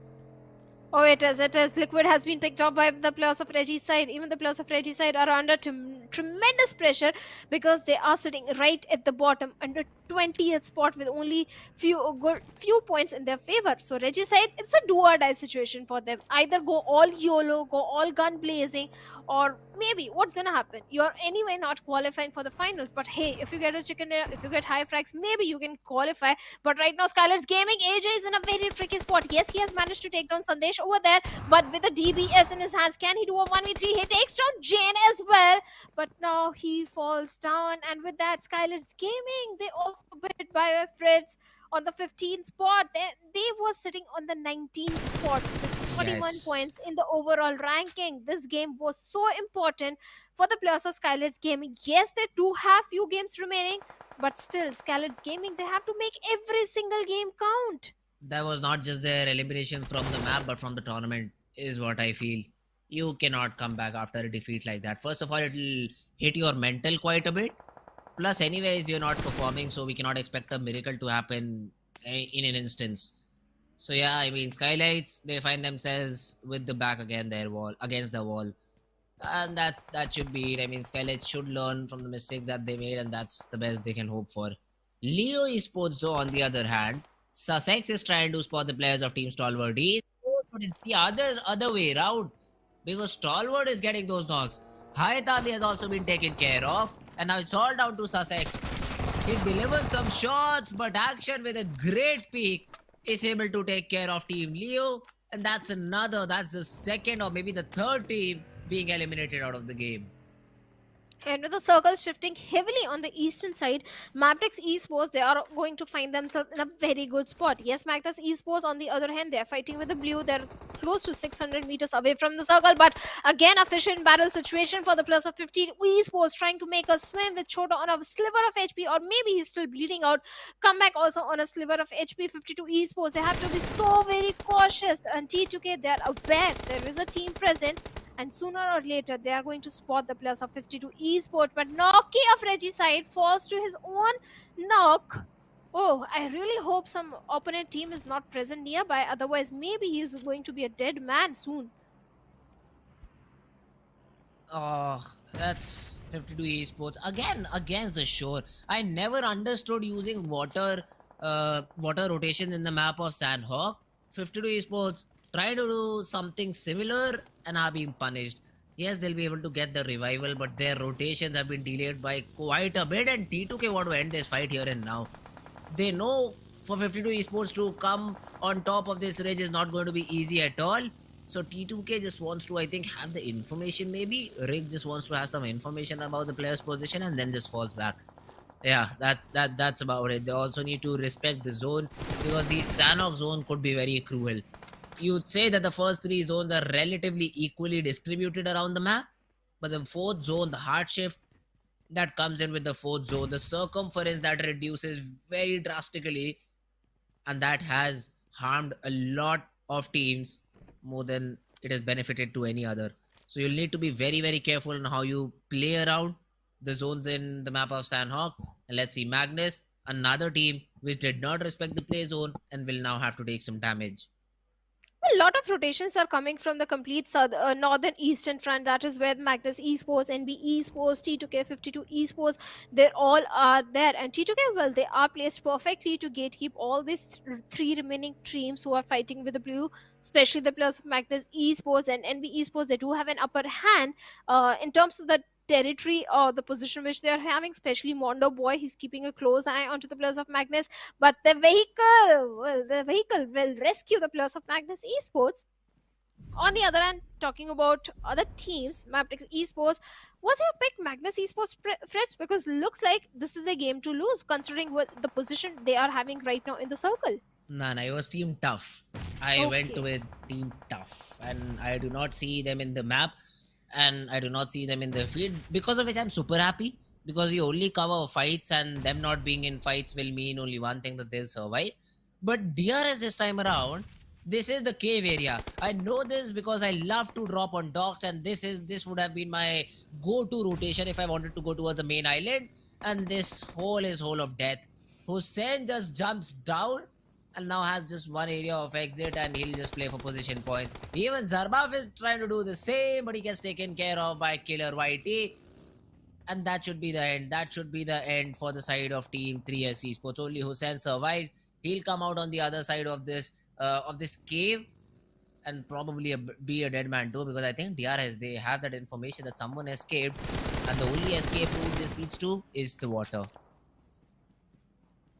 Yes, 3x Esports was left with one player right now in the close proximity to the players of DRS. And DRS, mind you, 3x Esports, it's one of their strongest map. DRS is so very well aware of geography of Sanhok. They rule this map. And Hussein, oh my god, I can feel his heartbeat. He's so very fighting for his... Yes, he has spotted the player, but he's trying to hide. He's trying to make a quick escape somehow, hoping that some miracle happens and he survives right now, but that's not gonna happen. The miracles don't happen. It's not a Harry Potter school that miracles will come in for you, Hussein. And 3x Esports, well, they have been eliminated. At the same time, Roshan is also under heavy fire from the side of SKYLIGHTZ. Oh, he is, and Roshan gets taken down. The Harry Potter was waiting for Dumbledore to show up. He said no. Dumbledore said, nah, not today, my guy. So yeah, that's the elimination of two more teams. Magnus also are being taken down one by one, and that too by the players of Team I8 Crew. So I8 Crew, this team has been consistently performing today. This is their third map, and I already see them dishing out a lot of damage and in good position too. So that is a big positive for the side of Team Magnus. I8 Crew. Magnus, on the other hand, outside the zone, 52 Esports just get eliminated because T2K was able to take down the last remaining player position. And T2K, with 4 defeats to their name, looking very strong, looking very confident. Oh yes, they are definitely. They have the entire northern eastern control under their control, and Magnus Esports, well, they are literally struggling with that vehicle, and that is where Sandesh is going to come in with a perfect spray, not so perfect spray, but TUF, well, they are the perfect one with spray as they are bringing down the numbers of Illuminate Crew. And Illuminate Crew, I don't think they can make it inside the safety of the circle. Jane finds a perfect knock onto Zibian over there, and Magnus, they're out in the open. Yes, there is a little bit of the cover for them, but is it enough to save them? I doubt it. At the same time, T2K have one more enemy in the name of Mondo of NB Esports, instantly shut down, flushed out, and Jane gets a confirmation, will get the confirmation point as well. NB Esports, this time they're also suffering because of the circle. Ooh, let's see though. I don't understand the reason for all these teams to still fight outside the blue. T2K, they're super close to the zone. I agree there's no cover inside the zone, but at least you'll stop losing players left and right. Because only if NB Esports saw the players of Team T2K trying to rotate, one bullet could have taken Rick down. And now these fourth and the fifth place zones, these will be very very hard to deal with. Talking about hardships, Stalwart Esports now put under pressure. Jiggle, he just tried to deliver some jump shots through the window. Stalwart Esports is in a lot of trouble. Nirzad, he finds himself alone. Malik is trying to toss a molly into the room which Nirzad is right now, but he moves. Somehow he wants to reset. He wants to get that first hit in and he gets it. On the other hand, Team ToughX is also giving a hard time to the remaining two players, IC, and I think I see Tobbs overlapped onto IC's name, and one of the players is knocked out. The revival will come in with the smoke's help, but just look behind your back, guys. Look behind your back because Highvoltage DC, the remaining two players are coming in from the north part of the map. Both the players, Malik and Nirzad, are trying to buy some time so that the reinforcements can come in. Highvoltage DC, the remaining players were fighting with the blue and Stalwarts. Well, they're going for the rescue mission onto IC, and looks like Tops has been dealt by Cloud over there, and Malik and Nirzad, their own kerfuffle with those grenades. No connection whatsoever, but the knock onto Tops is going to be so very critical for the players of Stalwart Eastwood. IC running out in the open like a headless chicken, and Cloud is going to capitalize, but he survives with a sliver of HP trying to help Nirzad. But first, Tops need to patch himself up, but there is no chance for saving Tops. And Nirzad this guy always saves the day for his team and gets a confirmation point onto Malik. You cannot give those individual duel to any of these players of Stalwart Esports. They'll always deliver and even get Tops back into action. In terms of frags, Stalwart's on top. In terms of support, Stalwart's on top. In terms of individual supremacy, Stalwart's on top. Let's see if they're able to close the game in the same fashion or not. MABETEX Baron is able to take down T2K Jane, Suyog and Rig too far away to facilitate the revival until and unless they decide to go in for the rotation. T2K is just doomed. 3 of the players are down now. It's only Rig who survives. It's Rig who has been spotted down and taken care of too. Team Tough, the prediction seems to be going heavenly right now for me. Oh, certainly. You are being the lucky charm for so many teams, and even the players of TUF. They've got 8 defeat points, and at this point, TUF, they need that motivation. They need that extra luck factor as well in their favor. And 8 defeat points, they are definitely making it into the finals if they keep up the same consistency in the remaining game as well. And even the position, Fritz, they have a very good control on the northern periphery of the circle. So yes, this can again be a double chicken dinner for the players of TUF as long as they are a little bit careful about the players of MABETEX and Stalwarts, because MABETEX, they have been the silent ones up until now. Hey, even Stalwarts, the gods with them, I feel like, because from a very difficult situation, they were able to make it out alive. And Nirzad, once again, you cannot give this guy an individual duel. He'll just destroy you. And that is exactly what he did. On the corner of the smoke, he was running. He stops, he peeks out, gives a double headshot onto Delta. Oh my god, these guys from Stalwart Esports, they get the time to cross too. IC is the only one remaining behind, and DRS, I think as soon as they saw Tops and Nirzad trying to rotate, they won't have idea that IC is still present here. Nirzad is also trying to pamper the players of Team DRS. Vaz also helps in the process and is able to get that frag. Nirzad this time though will be pinned from 2 different angles. IC spotted trying to rotate and Delta pinning him down. IC, I think that's game over for him. Exactly as what happened in Miramar. I think that time around it was Action who fell down in that spot, and this time IC might just go down too. He has been able to pop the first aid though, and Nirzad gets a knock onto Delta. Senior with a third party onto DC rules, and suddenly Stalwart again look very, very surprisingly active. Gyante all alone with the DBS is able to take down 1. The DBS needs to chime in for 2 more though. IC and Tops. The spray around the corner. Tops is not able to find the connection. But Gyante, with the boop weapon, needs to find this frag before IC arrives. He does. He was pinned down to a tree. But now, pins a nail in the coffin of Team DRS. And there goes my producer's prediction as well on the sixth spot. But MABETEX this time something unheard of, being the silent ones, only 2 defeat points, but they have made it inside inside top 5, and they do have a good position. The circle shift is going to be so very critical, and it goes for the concentric shift. TUF, they also have a very good spot. Stalwarts, they also have a good spot on the southern western front. Even the plus of MABETEX, but Regicide, I'm so very happy to see the plus of Regicide still alive, because Regicide, they are sitting on the 20th spot. They need those points. They need those chicken dinners in their favor. Yes, the numbers are not in their favor, but anything can happen. The miracles sometimes do happen, and Noki finds a confirmation point as well onto Tanatan, who was fighting with the blue, and now Quantum Rage, well, they have been eliminated. 4 teams remaining. TUF having a very good run in this one. At least they're having a very aggressive streak of those elimination points.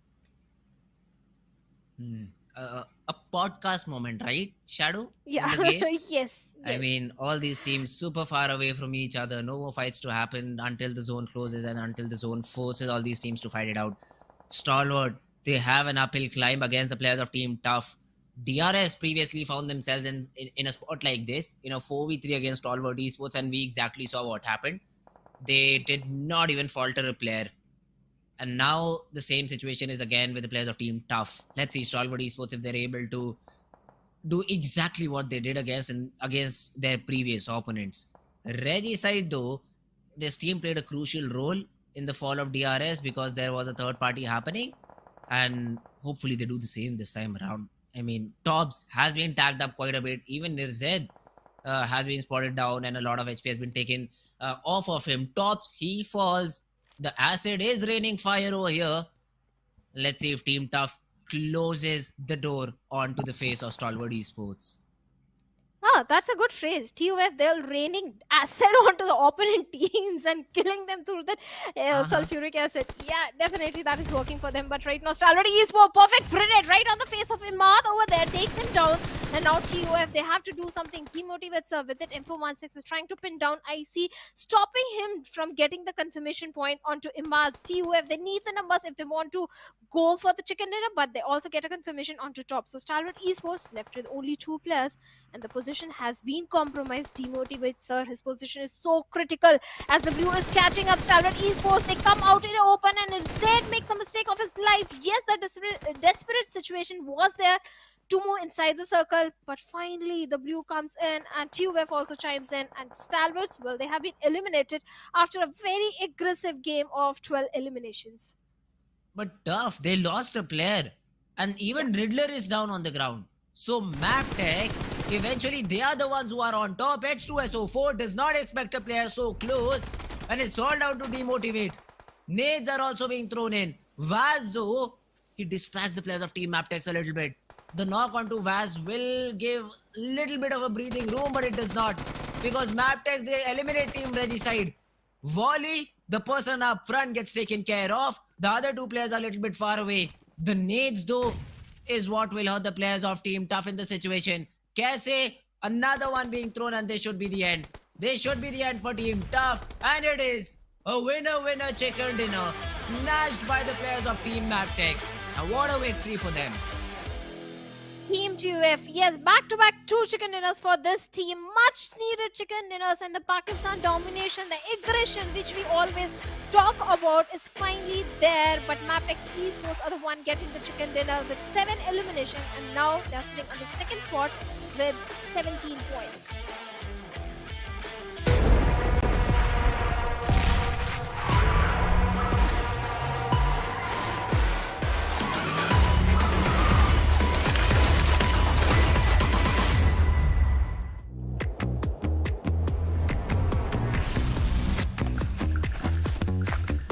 सब कुछ मेरे हाथ में है कोई ये supply इस तरह मुझसे छीन कर तो दिखाए इतना ये क्या है व्हाट इज दिस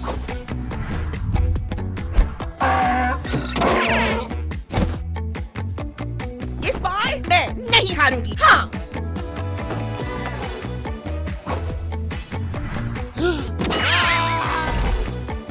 ये कुछ भी नहीं है मेरे आगे चलो इन दो की धुलाई करें इतना देख के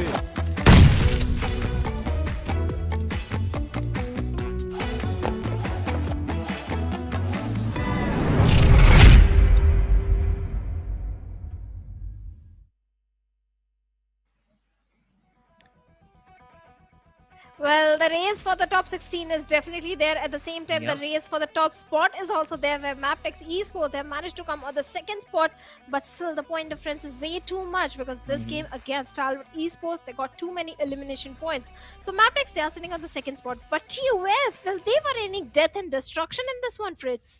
I'll change my predictions to the team coming second, and my counter will go way higher than one. That's what I feel. I mean, yesterday I predicted Stalwarts, they come second first. They were able to get the 2 chickens, but that was after when I predicted. Today I got 2 predictions where both the teams have ended up coming second. Come on, guys, help me here. Help me a little bit. I want to beat Shadow in this race. But if you do like this, I won't be able to. It's just one correct prediction for me. So I do hope the next prediction, whenever it happens, comes out correct. But man, what a game. What a game played by the players of Team MABETEX. They came in at the very last moment. I'll have to see how many number of frags that they had. Has to be less than Team Tough because I think I saw Team Tough a little bit more in action rather than MABETEX. So overall, I'd say Tough showed a very wholesome performance of aggression and points, whereas MABETEX came in and swooped in the chicken dinner. Well, yes, MABETEX, they did capitalize on those 10 placement points for themselves. They were the silent ones. They were aiming for the chicken dinner. But the MVP this time is going to be IC from the side of Stalwart Esports with 5 elimination and a good, decent high damage number as well. 2 assists, 3 knocks, 486 healings. The healings down number is pretty high because this time Stalwart Esports, they were in the blue. They were engaging in so many fights. That is why the high healing number is there. Oh, although I still do not understand why do we have the healing done number over here. It's like IC brought himself back in the game 5 different times. That could be one of the reasons. But in terms of elimination, he's still on top with 5 eliminations, followed by Nirzed, and then even Tops is here. It's always IC. It's always Action today who's missing a little bit. Otherwise, it could have been the player cards of Team Stalwart Esports. We do have Harris sir in the mix, also Leo AP from MABETEX Esports. But then, as I said, MABETEX, I think that is a team which got 5, 6 or maybe 7, 8 frags to their name and were able to get the chicken for themselves. Well, definitely, they were able to get the chicken in a Valley. Valley has always been an important asset from the side of MABETEX Esports system. Surprisingly, MABETEX Esports, they were playing with the circle. At the same time, the circle was predominantly in the favor of MABETEX Esports. They had a very good position. On the other side, Stalwart Esports, they were looking for a very dominant control from the northern front. That's why in the match summary, there are so many stats of Stalwart Esports: highest assist, highest elimination. But MABETEX, well, they're sitting at the top with 17 points. Stalwart's on the second with 16 points because of the elimination numbers they accumulated. Oh my god, that's a big number. That's a big number to have at Stalwart Esports. 16 points, even though they finished 4th in the overall rank in the match ranking.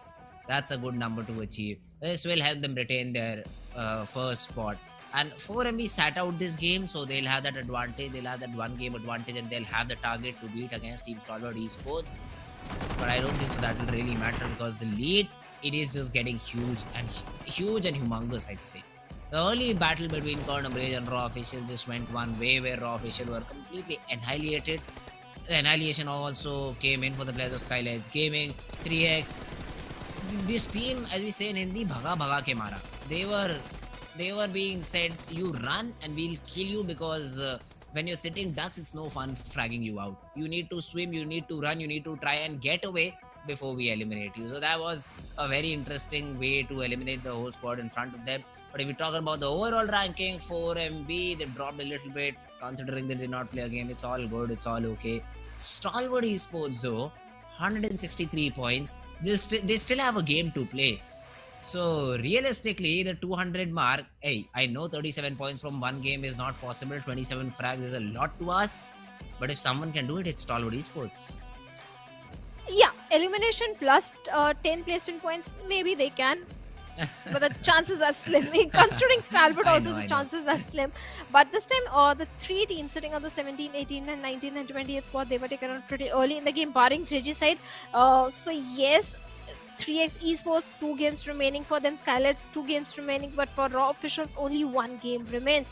And the pressure is definitely mounting on the shoulders of Raw officials. Every time Raw officials, they leave things for the 11th hour, and this time maybe they won't qualify for the finals. Fingers crossed. I really hope Raw officials do manage to pull off a very good, fantastic performance and propel themselves in the top 16. On the other side, 52 Esports, this time in Sanhok, they were decent. They did manage to get good points for themselves, but still, they are on the danger zone. They are on the 16th spot. Only 2 points lead they're having from a team on the 17th spot. So yes, things are going to be so very critical in the last game for few teams and second last for few teams. The next one is going to be Miramar, where Group B will be sitting out for it. So that means the players of, I believe, NB Esports, Illuminate Crew, Raw Esports, and Quantum Race, they are sitting out in this one. Oh, then it's okay. Then I'm ready with my prediction if that's the case. But today has been a very, I'd say, dull game in terms of the number of frags that the chicken dinner teams are getting. Look at that. 7 frags in Miramar, 9 frags in Erangel, 7 frags in Sanhok. Very, I'd say, little number of frags is what they're getting. I want the next 2 games to be good for the teams who usually frag a little bit more. This is a decent game. You need to get at least 10 if you're winning the chicken. That's what I believe. You need to get at least 10 frags to your name so that you make an impact overall. But yeah, I mean, chicken dinner at the end is a chicken dinner. You get those 10 points awarded to you. You get any frag points to your name too. So that's something that the teams have to figure out. But I'd say for a decent game, you need 10 points, especially for the teams below 16 position. But now is the time when we predict which of these teams, for me, which of the teams is going to come second, for Shadow, which of the teams is going to be eliminated. So let's start our journey, Shadow. Let's see who do you think is going to get eliminated. I mean, it's a prediction for chicken dinner, but we all know what Shadow does. She goes in for the one to be eliminated early. Also, Shadow, who do you think is going to win this one out? I'm not going to jinx. I'll again ask my producer to pick a team because hey, this game is so critical for teams. His I don't predictions want are to mess even up bad. any. Yeah, I agree.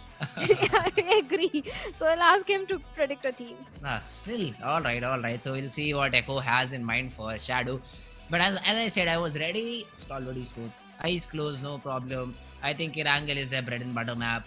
It should be a Stalwart Esports game until and unless the zone favors them. Somehow, if Stalwart have the zone in their favor, they tend to perform a little bit worse than their normal games. Once the zone is not with them, they're like they turn on their godly performance mode on.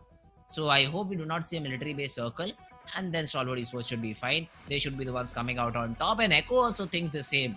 So now I think my prediction might just go wrong, but hey, let's see if that happens or not. The map of Erangel is what is coming up next.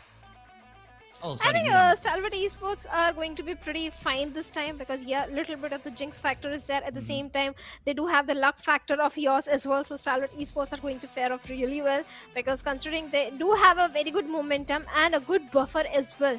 I don't know about chicken dinner, but yes, Stalwart Esports, they are definitely going to have a very high fragging game for themselves. I love how you just said no to Echo Boy's prediction, but in a diplomatic way. Great job. Great job, Shadow. But yeah, I mean, it is going to be very interesting to see which of the teams is going to come out on top in the next upcoming match. It will be, again, we'll say it is important for the team 16 to 28 to perform a bit better. But they are in the 16th and 20th spot because they are not performing good, because they've been performing terribly for the past 3 days. They'll need to step up though, and some of the teams have done it. I mean, Reggie side, we did see them jumping up 3 spots. Even Team Tough, they started the day on a very negative note, I'd say. They were on the verge of getting disqualified. They bag a chicken and they come second in the map of Sanhok. So these 2 very good games, I'd say, have led to Team Tough getting out of that slump and moving into the qualification teams. Let's see if any other team follows up in the same way and is able to get themselves back into top 16 or the race for grand final is what we'll say now. 2 games are only left now to see which of the top 16 teams are going to qualify. Some of the teams, I think we already know, SKYLIGHTZ might not qualify. Just 1 game left. Getting in top 16, not an easy job to do. Let's see if they do have a say in this game or not. Let's see if they can. But I want to say a fun fact. You know, Echo Boy, a producer, has been jinxing more number of teams than me.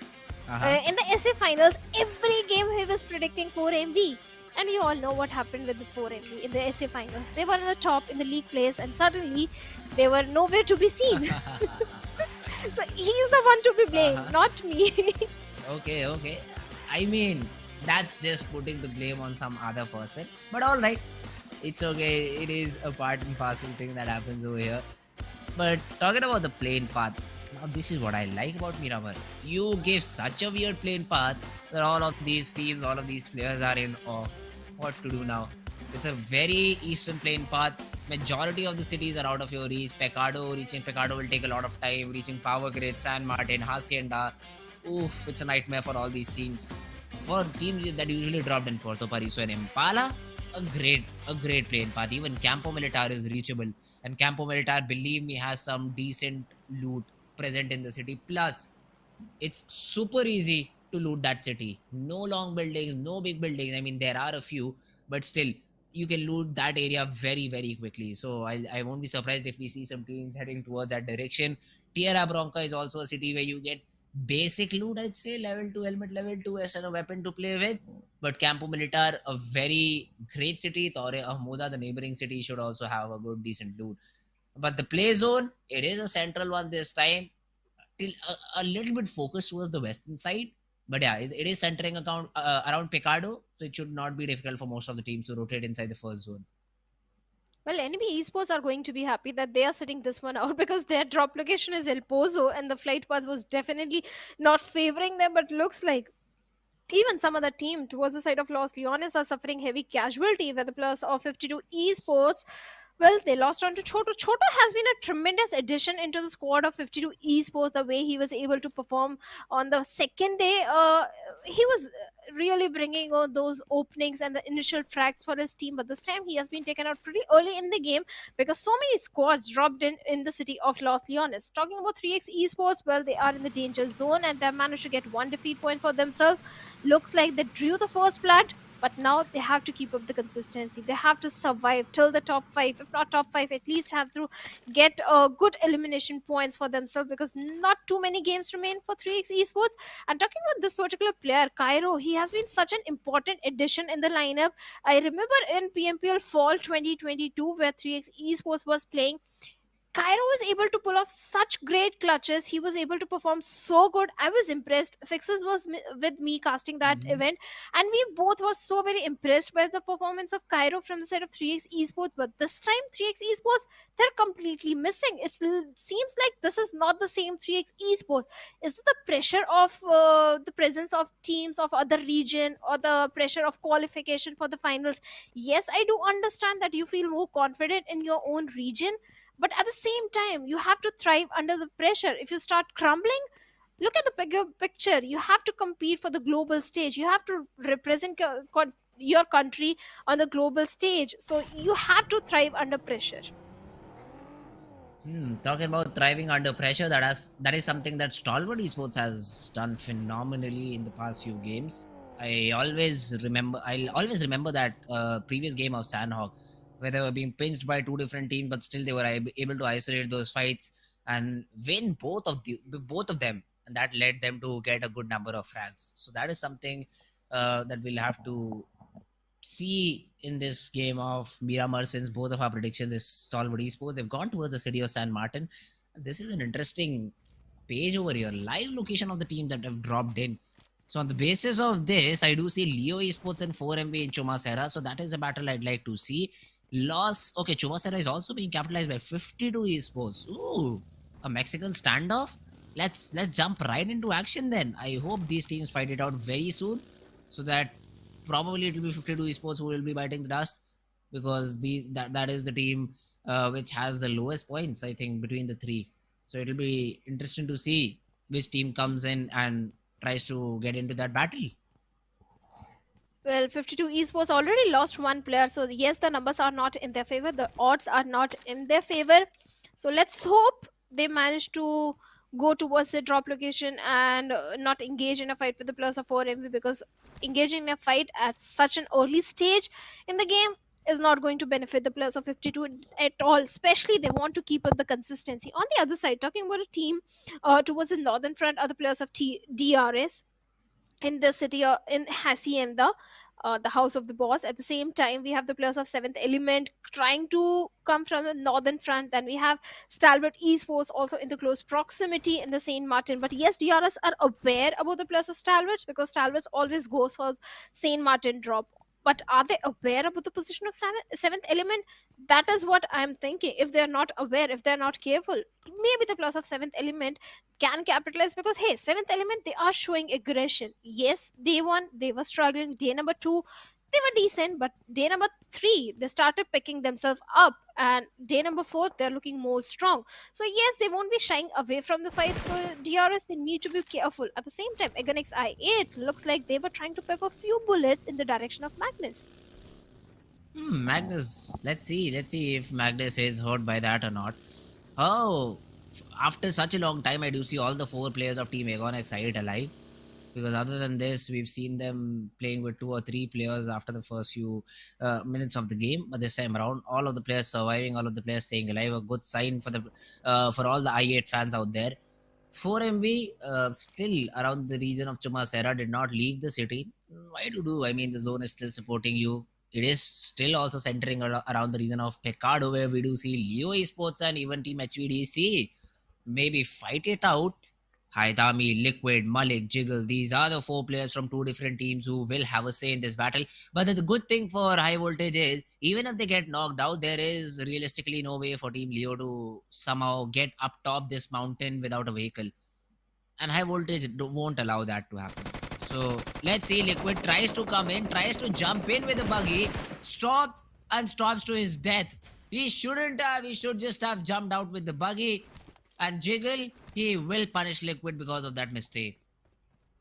Oh, he certainly will be punished. But right now, Highvoltage DC, yes, they do have one elimination point in their favor. They were going for the rotation. At the same time, look at the congestion, how busy the entire central area of the very first circle is. Everyone is trying to go for the central control. Even the plus of Leo Esports last time in the map of Sanhok, in the Erangel. I'm sorry, Leo Esports didn't have a very good outing, but this time they are looking to turn things around. And even T2K looks like Jane is showing on the doorsteps of Leo Esports. For Jane, it's a 1v2 situation. Is he prepared? He is not having his full HP as well. Oh, it'll be a difficult thing for Jane, but Leo, since they're a man down, and I think for now the backup is not there too, so Slipknot is all alone. He tries to get into this battle. Jane, the hip fire is great, and then we all know how powerful that headshot from AK is. He is able to get that frag out, and T2K, they'll be happy. They'll be happy to isolate these duels. Sandesh, he was trying to throw a nade from that corner, but gets mollied off, although he'll still change and try to battle it out against Sussex. Sussex is trying to fall back, but Leo, is it a bit too late to disengage from the battle? Highvoltage also want to get into that third party. Look at the bottom right part of the screen. They also want to chime in, maybe throw the third party shots off. He's calling Jiggle too, so both these players can just lay down and say 1, 2, 3 and then fire away together. But Sussex right now is the player we need to keep in mind. He is all alone and deep in territory line, and T2K, they're creating a smoke wall to close in the distance between the 2 players.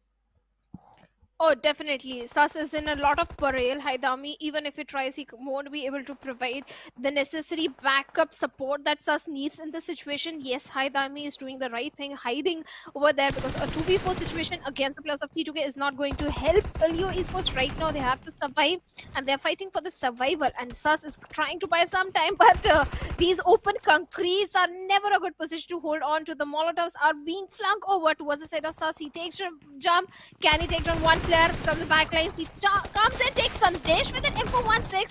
Can he bring more numbers down? And no, he won't be able to do so, because hey, it was a 1v3 situation, and with that, Sus has been dealt with and leaving Haidami all by himself. At the same time, look at the position of Sanhok. He knows exactly where Jiggle is, and Jiggle, well, he loses a little bit of the HP to Sanhok, but Stalwarts, well, looks like T2K. They grab the attention of Stalwart Esports, and Tops takes down Sanhok. That's a good knock to find. And let's say T2K, even if they go for the rescue mission or not, because Stalwarts, they want to force the issue. They're very near to this compound of T2K. At least action is, and we all know how deadly action can be. Rig, he's trying to use a pickup truck and then go for the revival, but spotted down. The truck is super heavy and super slow. I'm surprised to see Action not getting that knock. But Action now spotted down, and 7th element, a 4th team in the battle, will deal harm to Stalwart Esports. Definitely, they will. There will too many third parties and fourth parties are happening, and seventh element. Well, they are keeping all the angles checked. Even the players of Stalwart Esports also need to do that same things. T2K, they need to be cautious, because look at that uphill angles. Beside them, any team can go and have a control, and these are the open concretes which the players of T2K are holding on to. They won't provide the necessary cover which the players need right now. Even the circle has shifted away from Stalwarts, and T2K looks like Stalwarts, they're already moving ahead inside the circle, and IC still keeping a close eye onto the players of T2K. At the same time, IHC can also come from the backlines, because right now they are somewhere towards the side of Saint Martin. So there is a chance of a third party again happening if the players of T2K waste a lot more time in this situation. Ooh, Stalwart Esports though, they went in for an unnecessary fight. Not unnecessary, Action went in for a little bit of an info, but they did not know that 7th element would also be playing a part in this particular battle. They completely were surprised, caught off guard. They go down to. And now Stalwart, which is 3 players. Let's see if they do still prove our prediction correct or not. That's what I'm more worried. But hey, they still will be on the top. So that's something we can focus on for now. 7th element now in the crosshairs of top. He does have a mini 14 if he's able to put good use to it. But the call has been made. They want to respect the zone. They want to have a better position inside the zone, and have already started off with their rotation. Oh yes, they have. They have. Even on the western front line, we have the players of SKYLIGHTZ Gaming finally making it towards the periphery of the western circle. On the southern side, we have few teams present like TUF, 4MV, Regicide, even the players of Agenix I8. So there is a very high chance of a fight erupting on the southern end as well. On the northern front, yes, that is exactly where all the eyes are, and that is exactly where even the players of Stalwart Esports are. Yes, Stalwarts can capitalize by getting those elimination points, but Chicken Dinner, they need to have those numbers, but the numbers are falling down for the players of 3x Esports, as Zarbaf knocked on the wrong doors of Regicide, and well, he's not welcomed by the garlands, he's rather welcomed by those molotovs and those bullet shots, and Zarbaf loses his life. Regicide, they get 1 defeat points. On the other side, Magnus Esports, they are bringing down the numbers of T2K as well, where Sanhok has been eliminated. Oh, T2K also find themselves in a bit of a trouble. Magnus is the team which is dishing out damage, and even Sandesh goes down. Stalwart Esports though, on the other hand, now in a fight against the players of IHC, Zyul comes in, has been tagged up quite a bit, but the knock is yet not there. Nirzaz with a pre-fire around the corner also tosses a nade to make sure he buys a few more seconds for his team. But IC's nade will take Zyul down. IHC, it does not look good. Demo also blasts off the face of Earth, as Nirzad's nade is perfect too. Alex and Godless, the 2 players make it just 1 because it's Alex surviving. Tops, he gets that frag, and even the final player falls. Nirzad did go down in the action, but IHC, they won't see the sun as they've been eliminated. Well, IHC, they do buy the farm very early in the game at the 16th spot. And Stalwart Esports, well, they also lost onto Action, but 3 defeat points in their favor. Stalwart Esports, they are in a very busy area. If they head a little towards the west, they will find the players of SKYLIGHTZ Gaming. And if they manage to take down the spot which SKYLIGHTZ are having, this can be a good game for them. On the other side, Magnus Esports, they are in a pickle with the players of T2K. In fact, Jane is in a lot of parade. And Zen comes with the DPS, eliminates the last player from the side of T2K. Again, a bad game coming for the players of T2K. I don't know what happened. They started on a very good note by getting those chicken dinner for themselves on day number 2 in the very first game. After that, since day number 3, I think T2K, they're also under tremendous pressure. That's why they're not able to perform, or maybe they're trying to experiment few things and prepare themselves for the finals, because hey, at this stage only they can experiment few things, not in the grand finals. On the other side, DRS, look at their position, Fritz. One side Magnus, one side MABETEX Esports. This is not a good position for the players of DRS right now, especially Gyante. Oh, let's see. Gyante does do, I don't know, has an off angle, but Drawlin on the other hand gets taken care of. You don't get a DBS, you use the S12K, still it's a disgusting shotgun to do the job. I I do not love this. I do love shotguns in some other game, but not in PUBG Mobile. And Kyante uses one on a map which has very long side angles. That's just unfortunate for that player. You can never expect a shotgun in such an area. On the other hand, look at the bottom right hand side screen. Prabeen, great spray control, gets a good knock too. So even high voltage dishing out some damage, getting the knocks, try to convert it into frags. Seventh element on their crosshairs. T24, Tata bye bye. But the remaining three players, let's see what they can do now. High voltage and seventh element, they can still lock horns with each other because seventh element is way ahead from the players of high voltage inside the circle. On the other end, we have three teams. TUF, 3x Esports, and Regicide in close proximity to each other, and all these three teams are trying to have the southern control for themselves. And looks like the numbers are falling down for the players of Leo Esports and Magnus as well. Magnus then has been taken down from the equation, and Zipian is so very close to the players of DRS. Rolls in a close frontal battle, and the UMP reigns supreme this time. And DRS, they have managed to entirely eliminate the players of Magnus Esports on the 13th spot. And DRS, well, they have got 3 defeat points for themselves. At the same time, they have managed to get the complete northeastern control of the circle under their control.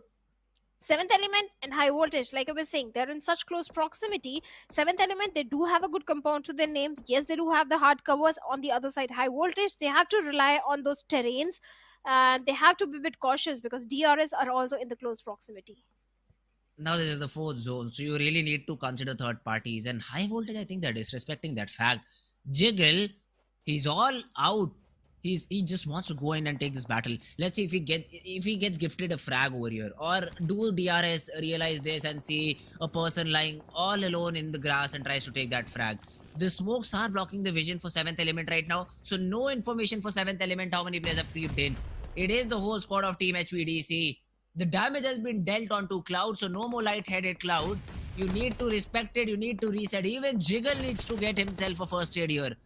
Prabeen pushing in, forcing the issue, support from Malik, but they do not find the right compound. They do not find the right division of the warehouse because Tokusaurus and Divine on the other side. The shotgun comes in for Tokusaurus though, jumps inside the smoke, goes boom boom and is able to get one knock. Let's see if they're able to convert on the back of it. Toku, again with the S686, but is now burning because of the Molotov. That was a great molly. Tokusaurus though will be third party by 52 Esports, and that is the worst way to get into a battle. Tabby will, I think, try to throw some smokes and try to get that revival, whereas Divine all alone but has been given a very tough job to hold this front line.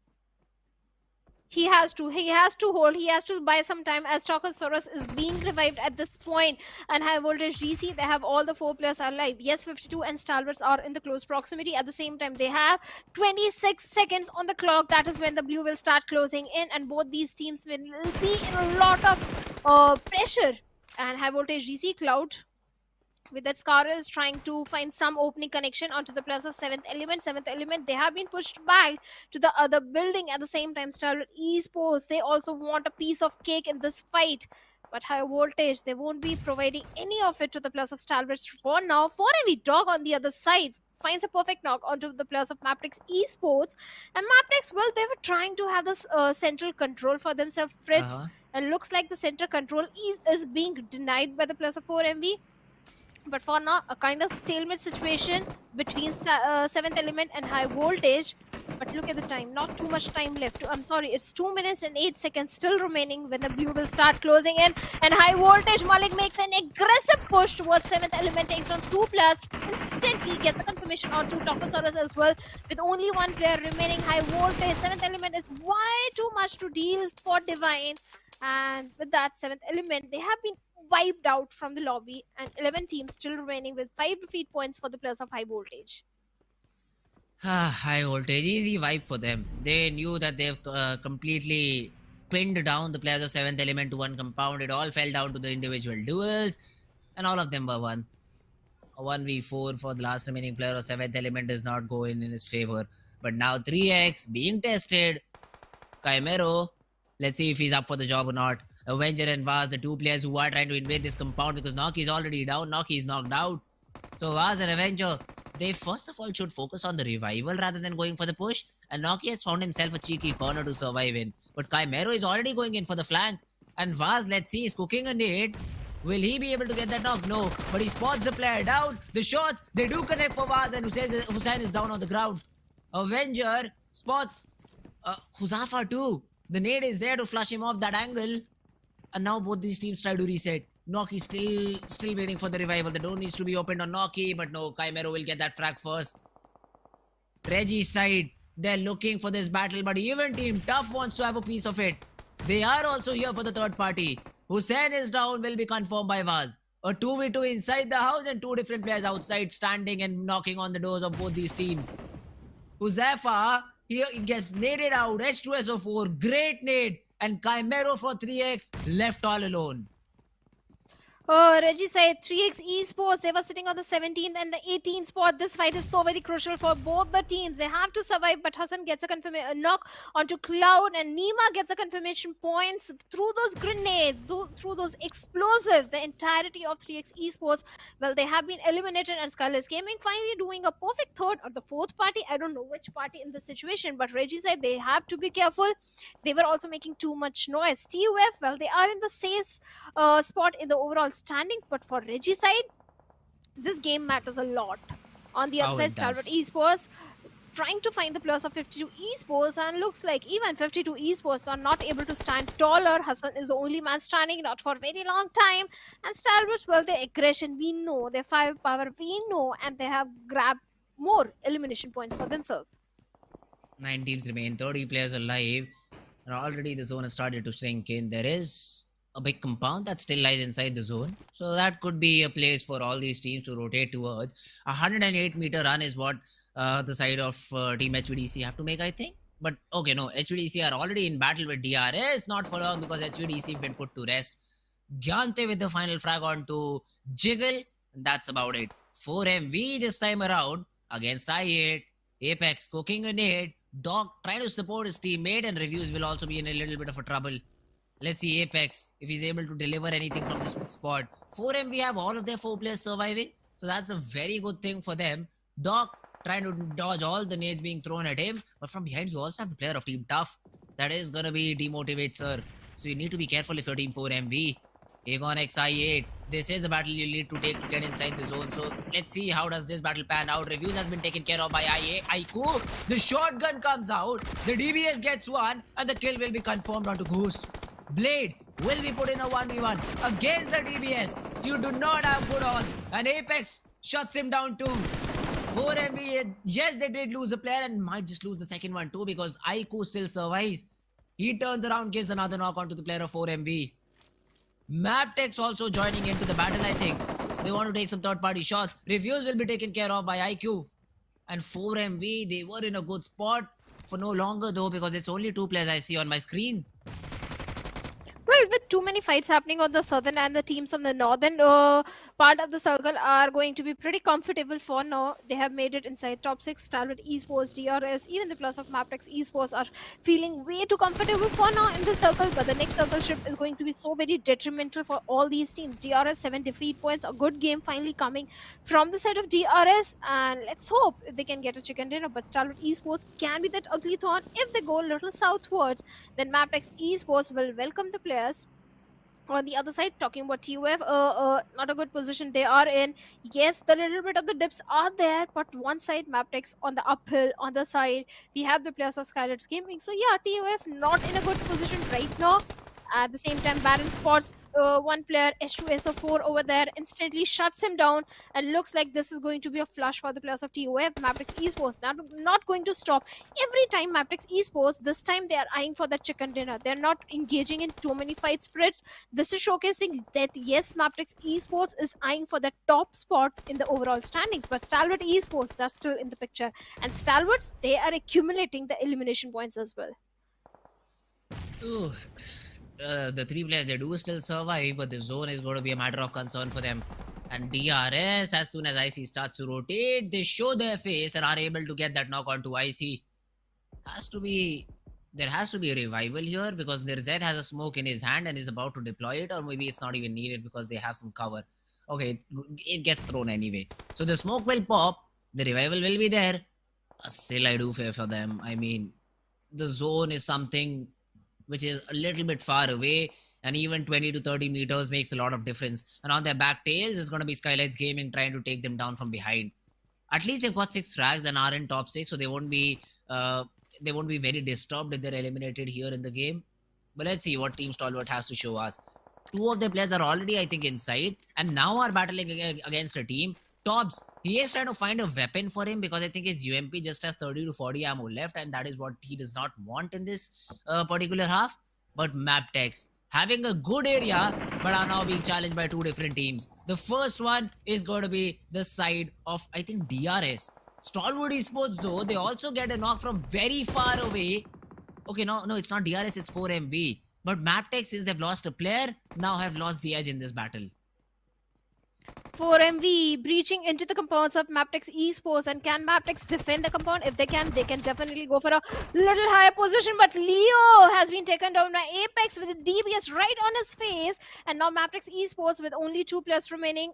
Valley is still down on his knees. Let's see if they can go for the risk mission, but right now Baron is busy taking down Riddler of TUF, and finally flushes him out. Will get the instant confirmation point as well. Those cheeky angles, and TUF, they had no idea about MABETEX having that perfect line of sight onto their players. On the other side, demotivated Sir will be dealt by AJ of SKYLIGHTZ Gaming, and too many third parties are happening where the players of Stalwart Esports are also chiming in and bringing down the numbers of SKYLIGHTZ Gaming, where AJ is left all by himself, hiding behind those vehicles. Sooner or later will be put to an end. And AJ, how is he still surviving the barrage of those throwables, the molotovs, the grenades that came from the side of Stalwart Esports?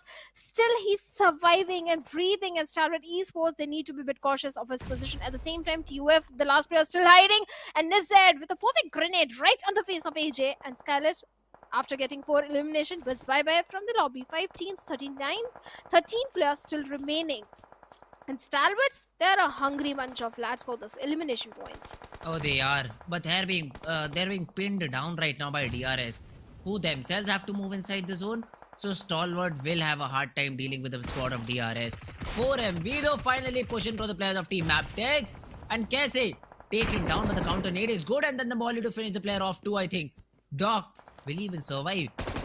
It's not about the survival right now, because even Apex gets taken down. The M249, it reigns supreme in one fight, but then the trade is there. Down to a 1v1. East versus Baron. Baron does not have a lot of HP left, and Stalwart come in with a third party. This could be huge for Stalwart Esports, but Baron gets taken down. East, the last one standing. From behind, though, tough H2SO4. Oh, he's just surviving. He's just surviving. Tops takes down Gyante. DRS also under a little bit of a pressure, but H2SO4, he wants to be the snake here. He wants to be the final person who, when he gets a frag, he gets it for the chicken. Tops, he does not even know that there is someone behind him. Stalwart, they need to check their backs at least once. And Tops, as soon as he does it, I think Tough will shoot at them. But DRS is a team to take care of for Stalwart Esports. I see Nirzed, all these players are still surviving. I see finally Sports H2SO4. And my heart rate went up a little bit. But now finally I think Stalwart might get our predictions correct here, Shadow.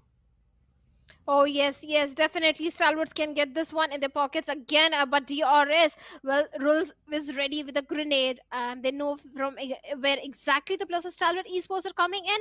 And Rules is having the perfect line of sight as well onto Tops, especially Tops give a little bit of the glimpse, and Rules with an M416 instantly flush him out. Now Icy is way too far away to go for the rescue mission. At the same time, a desperate fall back coming in, and Icy loses a lot of HP. He needs to patch himself up. At the same time, his position has been compromised. Rolls instantly shuts Icy over there, and Tops is the only man standing as Nirzed has been dealt by Killer YT. Even Rolls and Killer YT were on a very low HP. Tops the only man standing, and Rolls with a UAV 45 is already charging towards him, Fritz. And Rose getting the confirmation point as well onto Stalwart Esports, Nirzed, and a close frontal battle. DRS finally finally they get a chicken dinner for themselves. They were waiting for it, they were eyeing for it, the perfect rotations were there, and finally the 10 placement points are in the pockets of DRS. Stalwart Esports, the moment IC's position was given away, the moment action was taken away, oh, it was entirely DRS game, and 21 points in the overall ranking, they are sitting on the 5th spot.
Well, the top spot race, at the same time, the race for the qualification for the finals is getting more intense with only one game remaining, and DRS getting a chicken dinner for themselves in the previous game. Well, it looked like it is going to be the game for Stalwarts. Oh, it was looking like that. I mean, see, to be honest, Stalwart just threw the game. That's what I'll say right on the face of it, because a 3v2 you never lose when you have the numbers advantage. Yeah. But they were just too eager to finish the fight super quickly. Some unnecessary peaks coming here and there, and DRS is a good team, man. They won't like it's not like it is a team which is very passive or won't disrespect you for bad plays that you make. They do exactly that. They punish you for the bad plays you make. And Stalwart Esports, I mean, they're just continuing what we said. That is a team which gets predicted by us, finish second. They just could not get the chicken, right? They just finish second over here, and DRS, they come out on top. Good performance by DRS. Now that is a mid-table team who were looking for their chicken, because they were performing consistently. They were getting number of points on the board, but the only thing that was missing from the whole tournament was a chicken. They finally get it. Even in the player camp, they were so happy about it. So that's great for Team DRS. And Tops being the MVP, a great game from the side of Team Stalwart Esports. Nonetheless. Oh, well, definitely Tops is the MVP. Fantastic game coming from this side. At the same time, the position of Rolls was so pivotal in that final fight. The players of Stalwarts had no idea where exactly Rolls is, and he was able to bring down the numbers first by taking down Tops, then by taking down IC over there. IC's position was also compromised. So yes, few mistakes were made from the side of Stalwarts Esports. Otherwise, this could have been the gameplay. At the same time, the 1000 IQ from the side of Rolls by having those precise accuracy on the shots. So you say yes, DRS, they well deserve the chicken dinner for themselves. But the match summary, it is entirely about Stalwart Esports, where Tops is having the highest damage, but the assist and elimination goes for the players of DRS. You look at Nirzed, 1052 damage, 1200 damage for Tops. So Stalwart Esports, even being reduced to just 3 players, were able to deal a lot of damage out to their opponents. It is Team DRS who come out on top. Thank God they got 11 frags, so at least they get a 20 plus point game. That's what I'd like to see. But Stalwart, not far behind, just 3 points shy of the first position. 18 overall points, because the number of eliminations was 12. 4MV also in the list with 10 points to their name. ToughX, they did end up in the 3rd spot, but because of the eliminations, they have been brought back down a little bit, I'd say. But Team Tough has showed up today, and it will really help them to qualify for the top 16 teams. Even the players of SKYLIGHTZ Gaming did try and fight with a tooth and nail by getting those elimination points and trying to survive, but in the end they were also taken down pretty early in the game. Yes, this was a decent performance from their side, but I think it's way too late to get those average numbers in their pocket. SKYLIGHTZ Gaming, they were sitting in the bottom, they were in the danger area, so I don't know if they will qualify for the grand finals or not. But on the other side, Highvoltage DC, well, they were again the aggressive bunch of lads, the way they rushed onto the compounds of MABETEX Esports as well. So yes, good gameplay is coming from their side as well. But MABETEX, well, they were able to defend those compounds for a very long time. Oh yes, I mean, MABETEX did control that compound for a very long period of time, but it did not go as they expected. I mean, they wanted a chicken, it did not went that way, but yeah, that's about it for Team Stalwart Esports. They end their journey of group stages on 181 points, 16 matches already played, so they'll be sitting out the final game of the day. MABETEX, I mean, come on, let's be realistic. It's not possible for them to come anywhere near to the players of Team Stalwart Esports. The best they can do is try to retain their second spot, because 4MB also have a game to play and they're just 5 points away from getting that second spot. Agreed. 45 points deficit from the top spot. There is no chance that in a single game MABETEX Esports can hope to get 45 points for themselves. But yes, 4MB, they can definitely try and topple over MABETEX, so they can try to retain their spot. On the other side, teams in the bottom, they still have one more game left. And SKYLIGHTZ Gaming, they have made a jump of one position, but still, look at the point difference. It's not so high. Only 2-point difference between the players of Regicide and SKYLIGHTZ Gaming. So anything can happen. Any team can be toppled over. Even for the players of Raw Officials, they still have a hope to qualify for the finals. 7th Element and Regicide still in the danger area. But Magnus, I think I'll take the liberty to say they are safe. They are qualifying. Magnus should, yes. I mean, unless every team starting from 7th Element to Raw Officials end up being in the top 6-7. If that does not happen, Magnus is just qualified. That's not a problem for Team Magnus Esports. And this will be the final game of the day, though, Shadow. None of these teams have been able to replicate what they did in one of these maps. Quantum Rage get the first chicken, Tough follow them out, MABETEX gets the third, and the fourth has been taken away or powered by DRS Gaming. Final game of the day, map of Erangel, Group A sitting out, no Stalwart, no Tough. Now these are the two top consistently performing teams for the day, but they won't play here. So the other teams need to step up. 4MB, MABETEX, let's see what they have in the back for us. Let's see what they have. Even for the players of TUF, this was not an easy climb because they were in the danger area yesterday and today. The way they were climbing from the very second game, in the second game, first Erangel, they got the chicken dinner for themselves. After that, they were performing consistently. So the climb was not easy. It came on the last day, but finally they're qualifying for the grand finals. On the other side, a few of the teams still in the danger area. And now is the time for the dreaded question also, Fritz. The prediction time. Which team you think is going to get the chicken dinner in the last Erangel? Oh, let's go SKYLIGHTZ. Bold prediction. Bold prediction. They haven't even given us 1 point to talk about them. But I say SKYLIGHTZ Gaming. I don't know why. I just want to...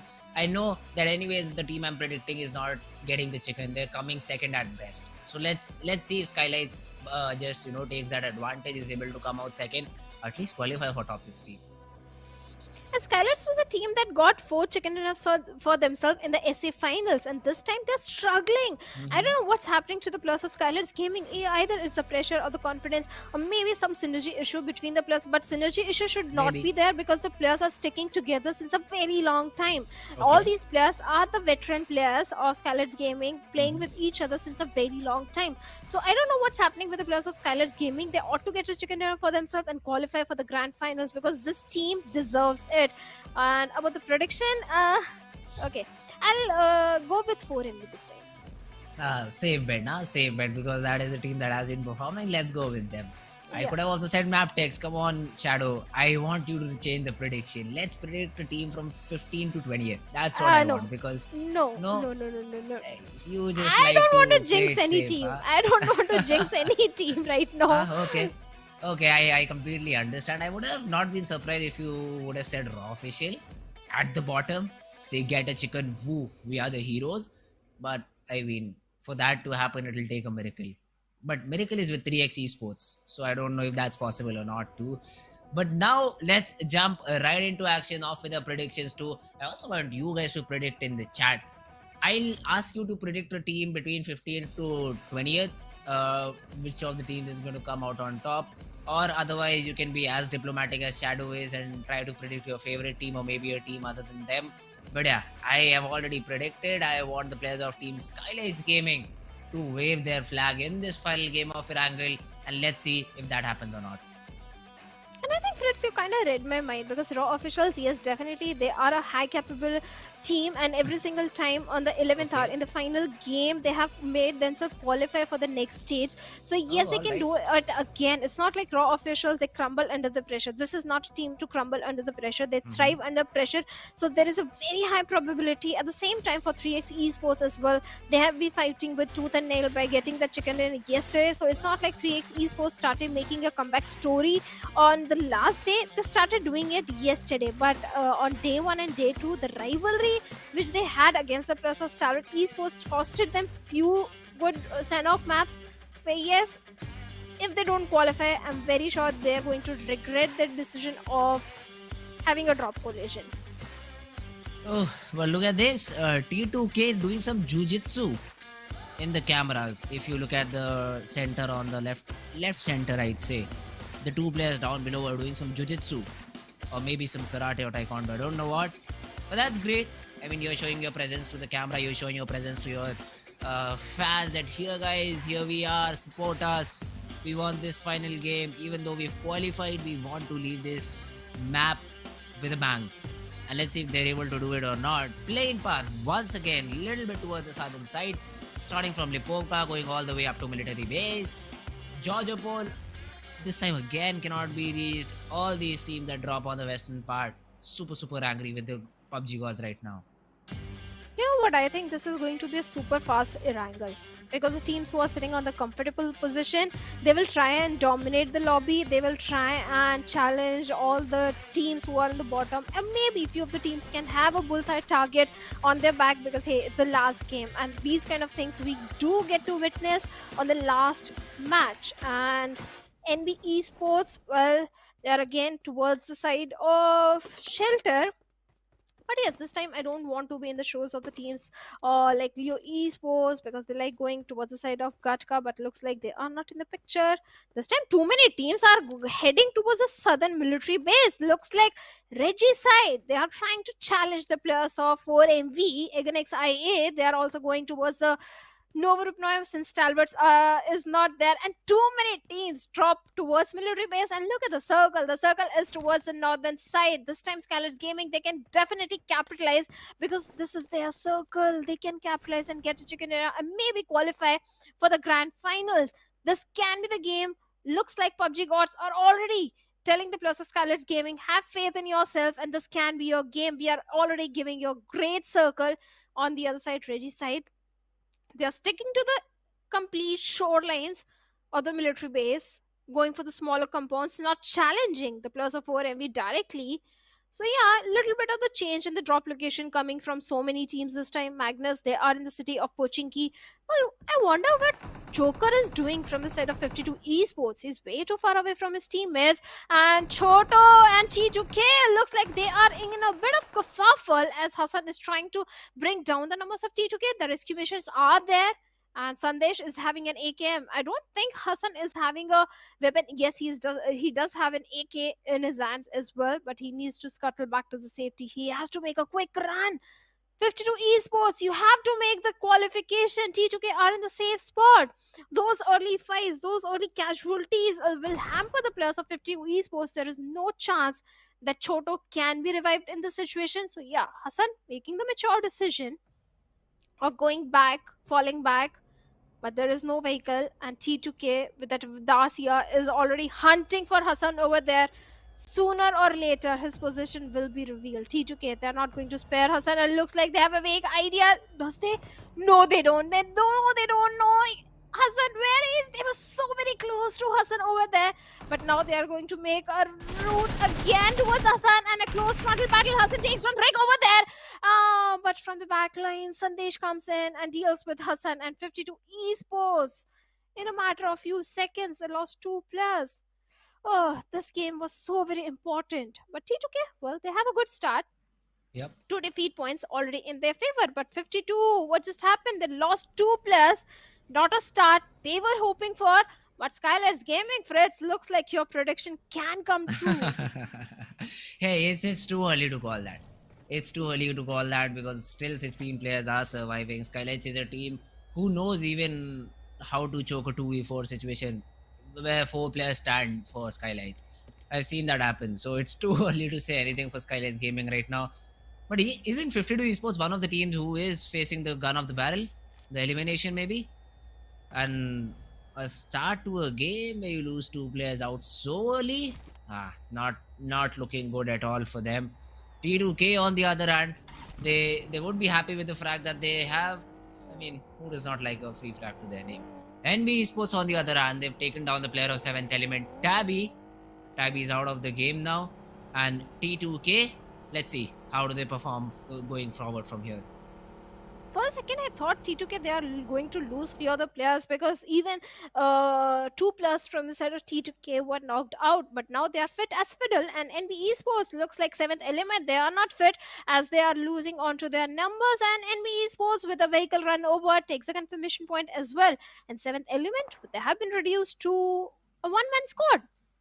Let's see for how long they survive. Magnus Esports, Pochinki has always been the home ground for the players of Magnus Esports. But yes, Magnus, they are qualifying for the grand finals. But I really hope Magnus do come prepared for the finals because this team deserves to be in the top 5. And I'm not able to see the aggression which was the last time in the PMPL Pakistan from Magnus Esports. Let's hope this time they bring it. But for ME and Reggie side, looks like the drop change from the side of Reggie's side is not favoring them. Oh, not at all. 4MV. They should have been subjected to a bridge camp over here, but the protocols from 4MV are just way too good for Regicide to deal with. And the thing that they were trying to do, Regicide, they were not prepared for it, and 4MV are happy to feast on the free players of Regicide. They just come in, gobble up the players, will burp them out too. But yeah, the 2 frags, they do go the way of 4MV.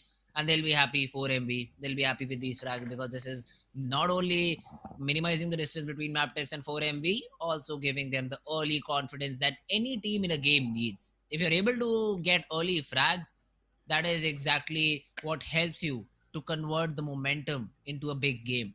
Quantum Rage, on the other hand, early rotations from their side too.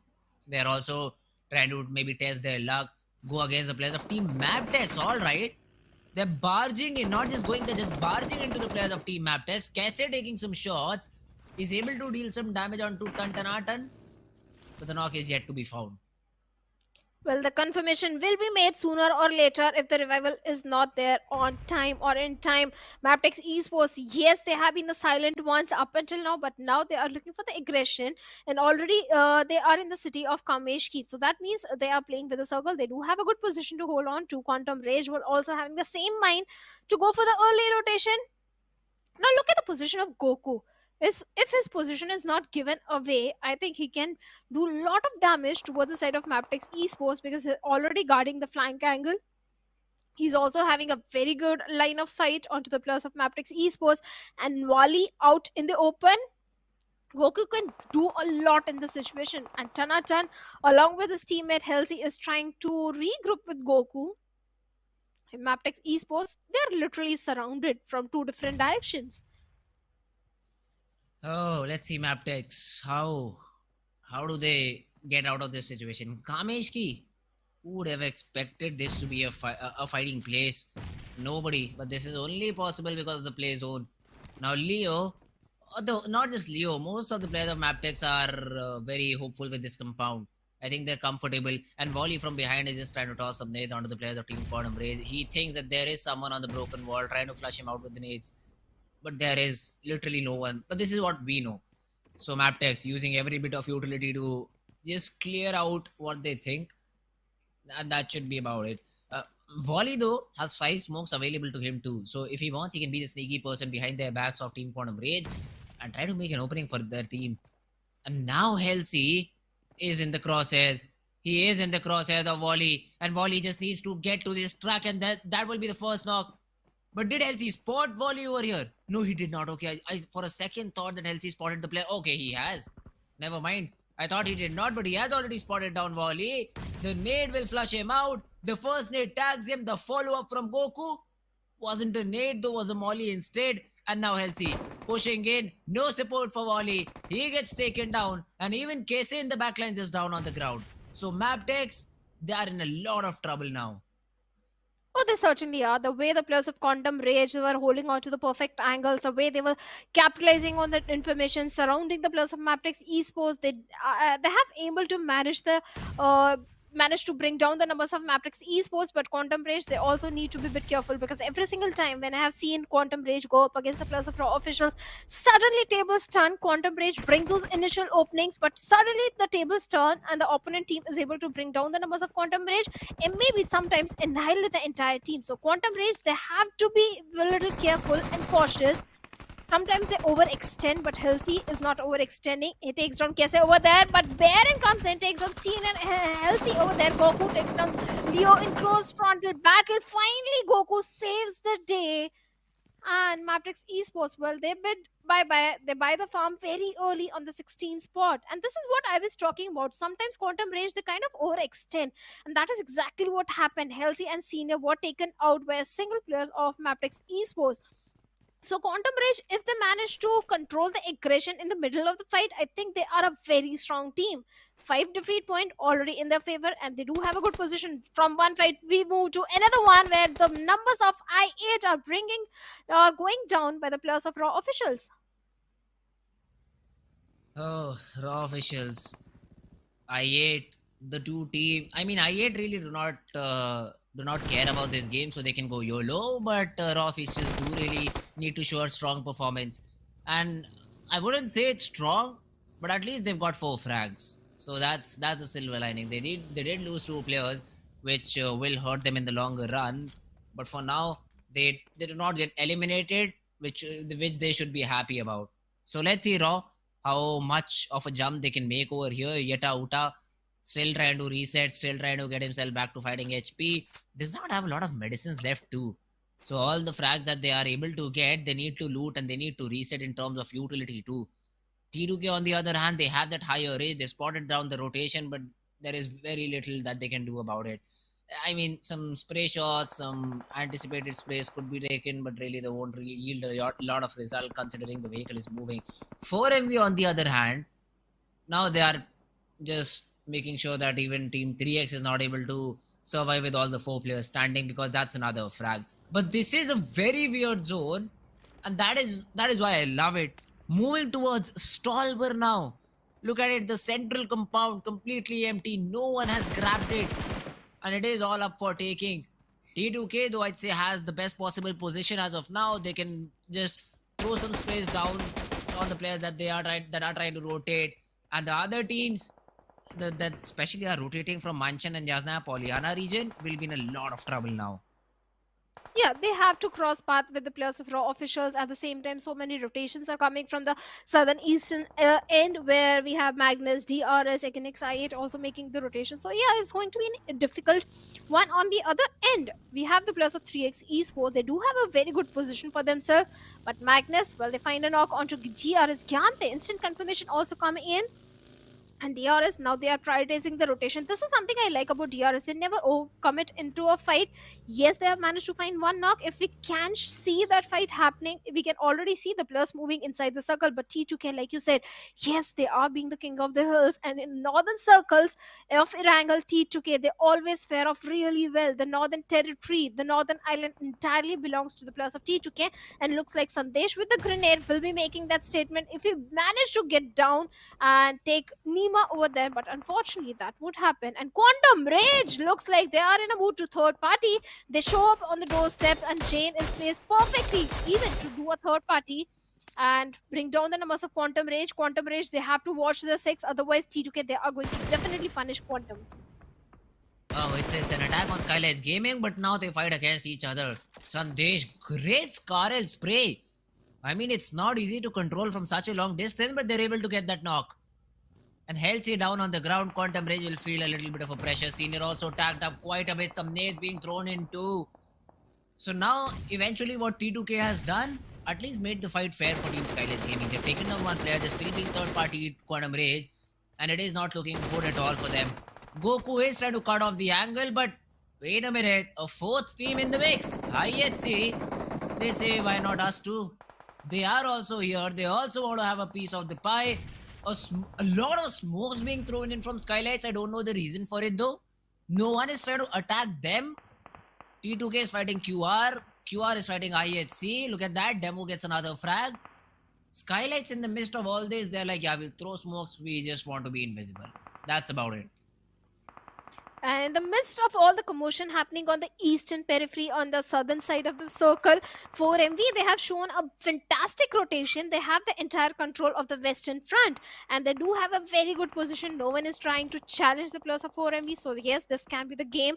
Good game for the players of 4MV. DRS, even they have a decent spot for themselves. And Reggie said they have to be careful. They have to survive if they want to qualify. They have to go for the elimination points as well. On the other side, the circle has taken a concentric shift where the players of 3x Esports are also looking very good. But IHC, well, they bring down the numbers of Quantum Rage where Senior has been taken down. But NV Esports also doing a perfect third party and bringing down the numbers of IHC. But Aganex, I8 and Magnus, they are so very close to each other and so far away from the circle. And Faster with the grenade might be able to take down IQ over there. And that was so very close, right on the face of Blade, and Blade surviving on 10 HP. He has to fall back. He has to reposition. Otherwise, the follow-up grenade can come right on the face. He has to patch himself up again. But no, there is no time as Zen comes in with a perfect grenade and takes down Blade. Now, Aganex IA, they are in a lot of trouble as only 2 players remaining. Oh, I8 Falak. We called him a 1v1 demon, but I mean, right now you're being sprayed upon by 3 different players. There's no way you even get one. Aiko, the last one standing. Magnus. I thought that they were in a disadvantageous fight considering the numbers, but it seems to be a very simple fight which they just closed in right now. Aegon XIA, Tata, bye-bye. They still might qualify, but this is a fight that Magnus wins out and says, yeah, we'll reign supreme over you, not only this time around, but in the grand finals too.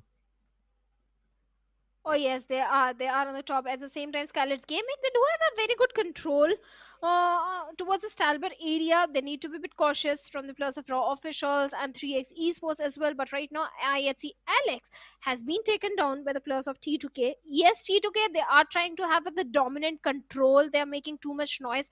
At the same time, T2K, they have to realize they are grabbing the attention of so many teams in the close proximity.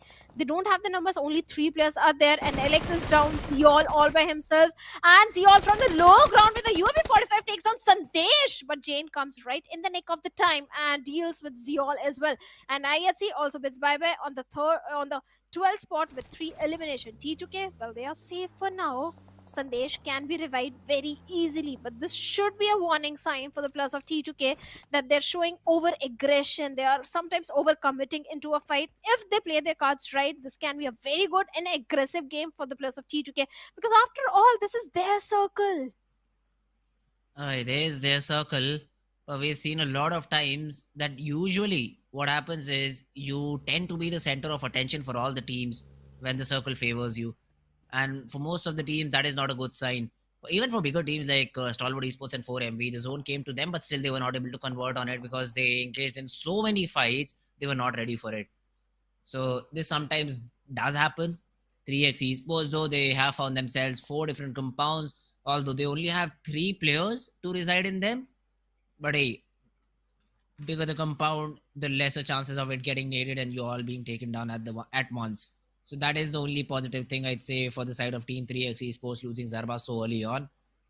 Chimero, Hussein, Josefa, all the 3 players still standing, and T2K. They might not just barge in. I mean, T2K know that this is going to be a very sensitive spot in the zone. But let's see, Sandesh is crawling close, is trying to get that information, but the zone says otherwise.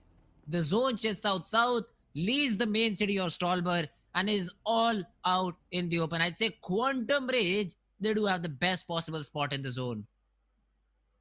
Oh yes, they do have a good spot, but they are in the center, Fritz. So they are going to grab the attention of so many teams. So they have to be the silent ones. So they have to be silent. If they make too much noise, the chances of Quantum Rage surviving will be very less. But if they They became the silent ones and they play with the circle and wait for the next circle shift. I think this can be a good game for Quantum Rage as well. Reggie said they have to play for the survival. They have to play for the placement points because the qualification is at stake right now, even for the players of Raw officials. That's why we are seeing Raw officials holding on to the positions, being so very, I'll take the liberty to use the word passive because they have all the good reasons to do so.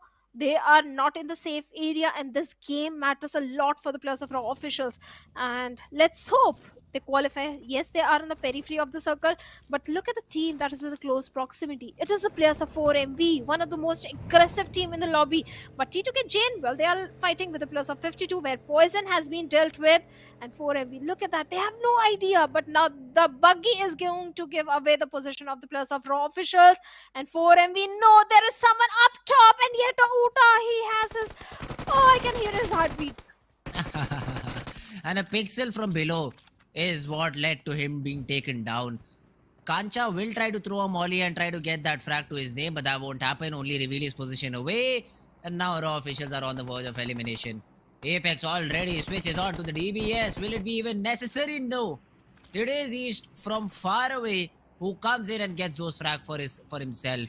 So 4MB, great shots, great picks, and they're able to eliminate Team Raw officials out of the server and probably put an end to their hopes of qualifying to the top 16 spot. Meanwhile, SKYLIGHTZ Gaming still survive. 2 players of SKYLIGHTZ are still in the game. In, I'd say, the ruins of Stalwart. Even 3x Esports are also trying to survive with the 3 players that they have. T2K, they never stop, do they? I mean, whenever we've seen T2K, one of the players is inside a vehicle. Make it 2 this time around, Sandesh and Jin. They are just rotating. They're just always rotating, even when the zone is with them. Don't understand why. But hey, it could be T2K want to get as much information around their neighborhood as possible. That could be one of the reasons for T2K to always be in their vehicles. Or they just might have a love for cars. That's something I could comprehend a little bit more. But 3x tossing some smokes, making sure that they block the line of sight of their opponents. 4MV, there was a jump being created on Apex. He was not expecting that player to come in so late inside the zone, but he deals with them and says, "Thank you very much for the frag, my friend. I'll keep you in my prayers." I'm still feeling sad for the players of Raw officials. Had they not parked that buggy over there, the position won't have been compromised, and 4MV would not have any idea that the players are hiding over there. The buggy gave away the position of the players of our officials, and 4MV, well, they were having the IQ and quick enough, the numbers were there, everything was working in their favor. But still, let's hope if the 4 elimination points are enough for the players of Raw officials to qualify. But right now, DRS rolls with that buggy is being the optimistic one, and Magnus faster with the grenade is already looking for some sort of connection onto Delta. Yes, the smoke wall is there to provide the soft cover for the players of DRS, and Rules is trying to lure the players out in the open. But at the same time, we have Regicide as well in the close proximity. But SKYLIGHTZ Gaming and 3x Esports are also locking horns with each other, where Cairo has been eliminated. One of the main player from the side of 3x Esports has been dealt with, and now DRS on the uphill in a close frontal battle with the players of Quantum Rage. Let's see what's going to happen, as AJ is also keeping a close eye onto Hussein, who is hiding behind that smoke. This grenade can be so very detrimental, but Hussein with the buggy is trying to reposition himself on the other side. T2K, well, now they are getting punished by the players of NB Esports, who are Jane with a vehicle run over, takes on Mondo. So the trades are coming to and fro between T2K and NB Esports. Oh, on the other hand, we have SKYLIGHTZ Gaming, who are trying to make their way inside the zone using all the smokes they have. 4 more smokes for AJ. So it will definitely help them a little bit. But 3x Esports, as you said, is in a battle now with T2K. Jane down on the ground, but only Josefa is left. And 3x do not have any defeat points to their name too. So Josefa has to make sure he survives for as long as possible. Otherwise his team, yeah, they'll say tata bye-bye and be back to their region. But right now, he survives. He has all the support from his fans that needs to survive this for as long as possible. Quantum Rage on the other hand, Tan gets a knock on to Zebian. That name is just so great to pronounce. I mean, even if I'm pronouncing it wrongly, I still love it. SKYLIGHTZ AJ uses the buggy. He's trying to be in a safe spot, but T2K, they spot them down. And there goes my prediction in 9th spot. Not too many eliminations, just a single point, and all the teams for whom the game mattered the most are bidding bye-bye at a very early stage inside the game. But on the other side, 4MV looks like 7 defeat points and all the 4 players alive. They're looking for a lot of aggression this time, and they have all the reasons to do so. They are trying for the top spot, but on the other side, 3x Esports last player was hiding, and Apex finally with that buggy lure him out of his covers and deals with him, and 3x Esports also by the farm early with 0 eliminations of their own. But look at the position of Goku going for the revival onto Tanatan, and Magnus Esports coming. The reinforcement is there for Zibian, but can they save their fallen comrade as Goku is already charging in towards him with that weapon? And oh, Tanatan, he has been dealt with. The confirmation point has already been made onto Zibian, and Goku, a 1v2 situation in front of him is way too much. And with that quantum bridge, they also bids bye-bye, but after a very aggressive game of 9 elimination. And now Magnus, they have another enemy in the name of Reggie's side as they take down 1 player and will be looking for the confirmation point as well. And T2K, well, they have been dealt by the players of 4ME. So many fights are happening, Fritz. It's so hard to catch up. Even NB Esports, they have been eliminated, and 4MV, well, they're raining death and destruction. 13 eliminations.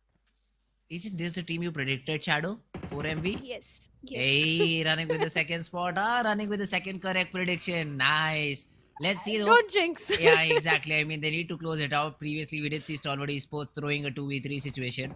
But I don't think so 4MV is doing anything like that. Reggie side with 2, Magnus with 2, and 4 players of 4MV. I don't see how 4MV can lose from this point onwards. They have, I'd say, most of the zone. Since they have a higher ground, the 2-2 split is there. Here goes East with the frag onto faster. The revival, I mean, not much of a possibility. Seeing the mini-map, the player is a little bit far away. Noki has also been spotted down. East already moves a little bit closer to the remaining player of Team Magnus. That is going to be Zen. Dog gets a knock onto Avenger, and there is an AUG in the play, so basically no recoil weapon. That's what I call an EUG. That's a no recoil weapon, and you can get those frags very easily. Avenger gets taken care of, although Zen's Nade will take down East. But on the other hand, Reggie's side is out of the game, so it's all Zen versus the whole team of 4MV. Because Apex, the priority there was to get that revival.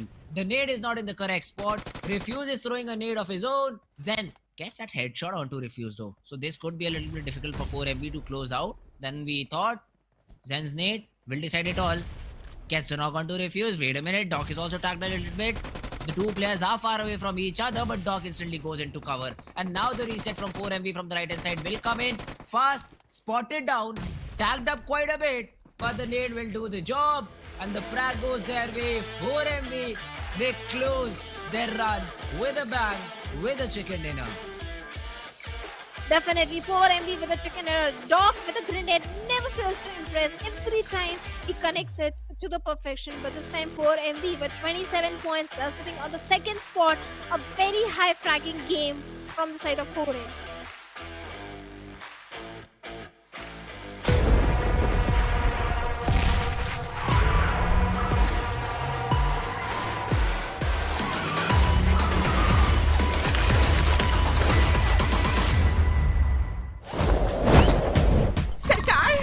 कुछ दोस्त आपके लिए gift लाए हैं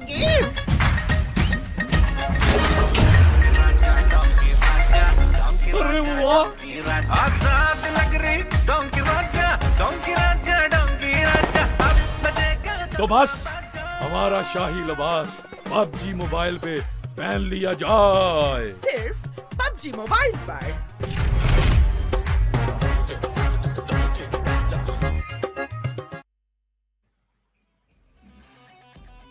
Our SSC journey started with the Pakistani domination with Eganix IA taking a chicken dinner on the very first day. But on the last day, the Mongolian domination is there from the side of 4MV. They were missing on day number 1, but finally they are closing the day and the playoffs with a banger of chicken dinner with 17 eliminations of their own. So yes, 4MV, they did reign supreme in this one, Fritz.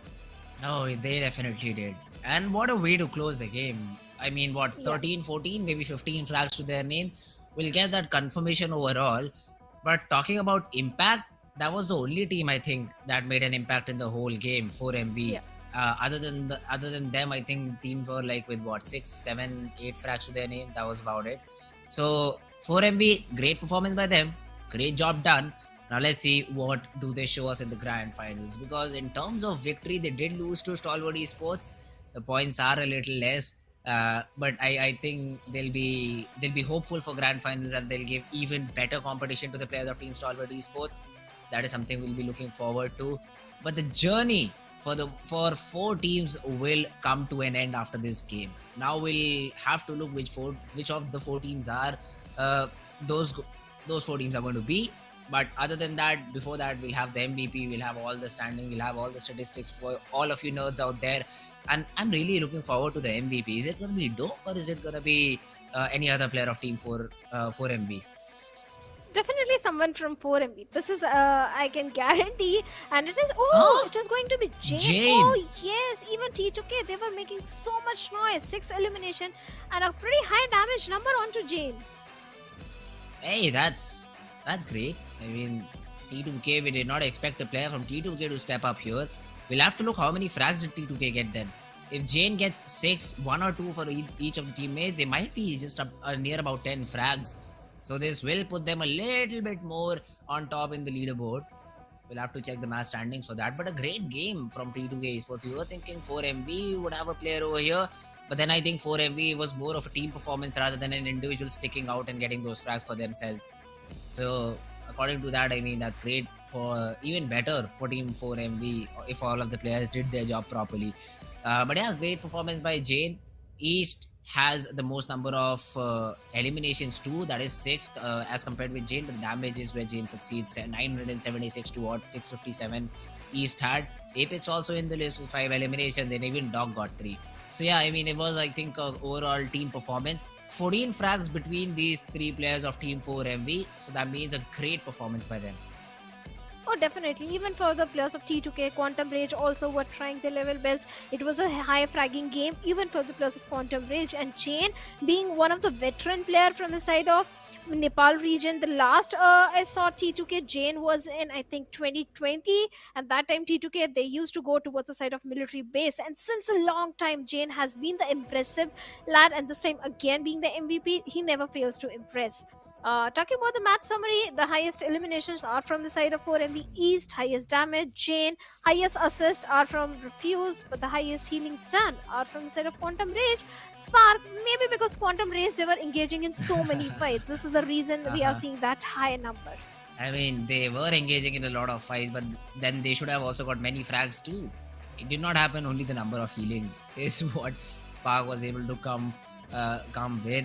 But now is an important chart that we are about to witness, the match ranking. Let's see how many teams got how many points for them on the leaderboard. So we already know 4MV, they got, oh my god, 17 frags, 27 points. That's a big number to achieve, followed by Magnus, who got 6. T2K got 8 frags overall. So that's a decent game from their side too, 11 points overall.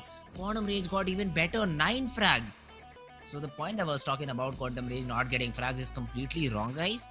Quantum Rage did get a lot of frags to their name. Well, Quantum Rage, the main problem with Quantum Rage is not getting the initial openings. They're always able to get those initial openings.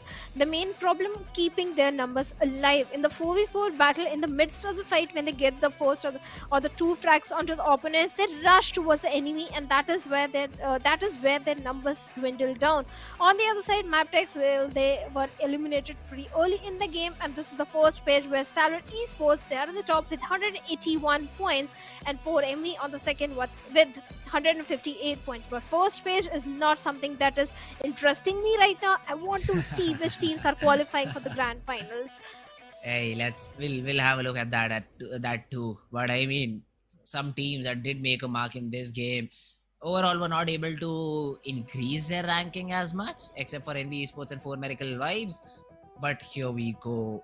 7th Element, they do drop a little bit below, but Raw Official, they got only 4 points in terms of frags, and they'll be on the 17th spot. A heartbreaking elimination for them, followed by 3x Esports. Then comes SKYLIGHTZ Gaming and 52 Esports at the bottom of the table. These are the 4 teams which will not be a part of the grand finals. But Regicide, 7th Element, Magnus, I8, Tough, and Quantum Rage, they all somehow cross the hurdle of top 16.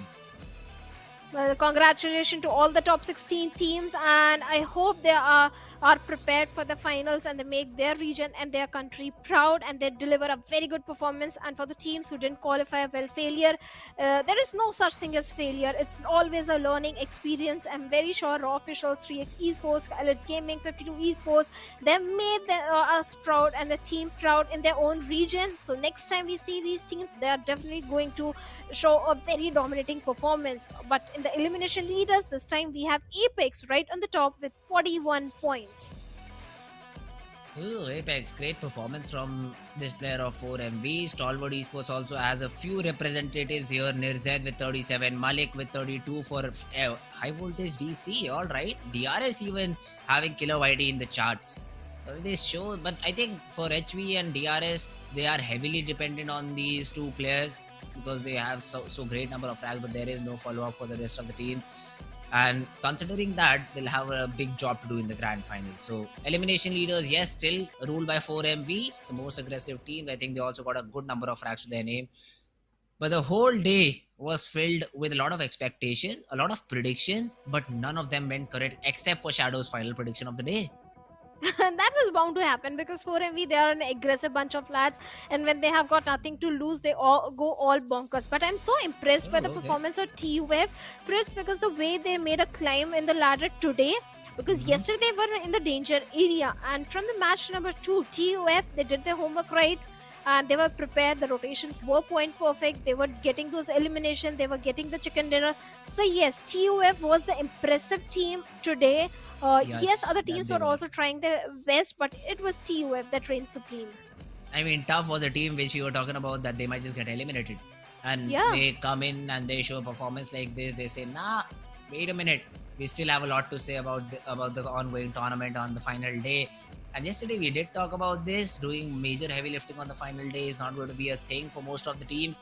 But Team Tough had other ideas. They were like, yeah, we'll do it on the final day. It's only about top 16. We'll qualify. And we are very hopeful that they show a better performance in the grand finals too, because again the grand finals will start on from Thursday, will go on till Sunday, 4 days, 5 games every day, I think. So overall 20 games is what all of these teams are going to play. The consistency here is going to matter a lot.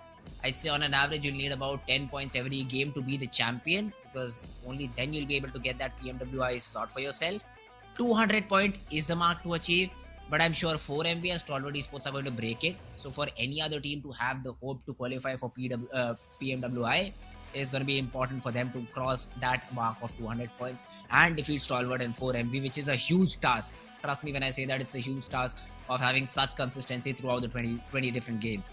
So let's see if Team Stalwart Esports or 4MV have any challenges in the grand finals, because for now, they seem to be the clear winners.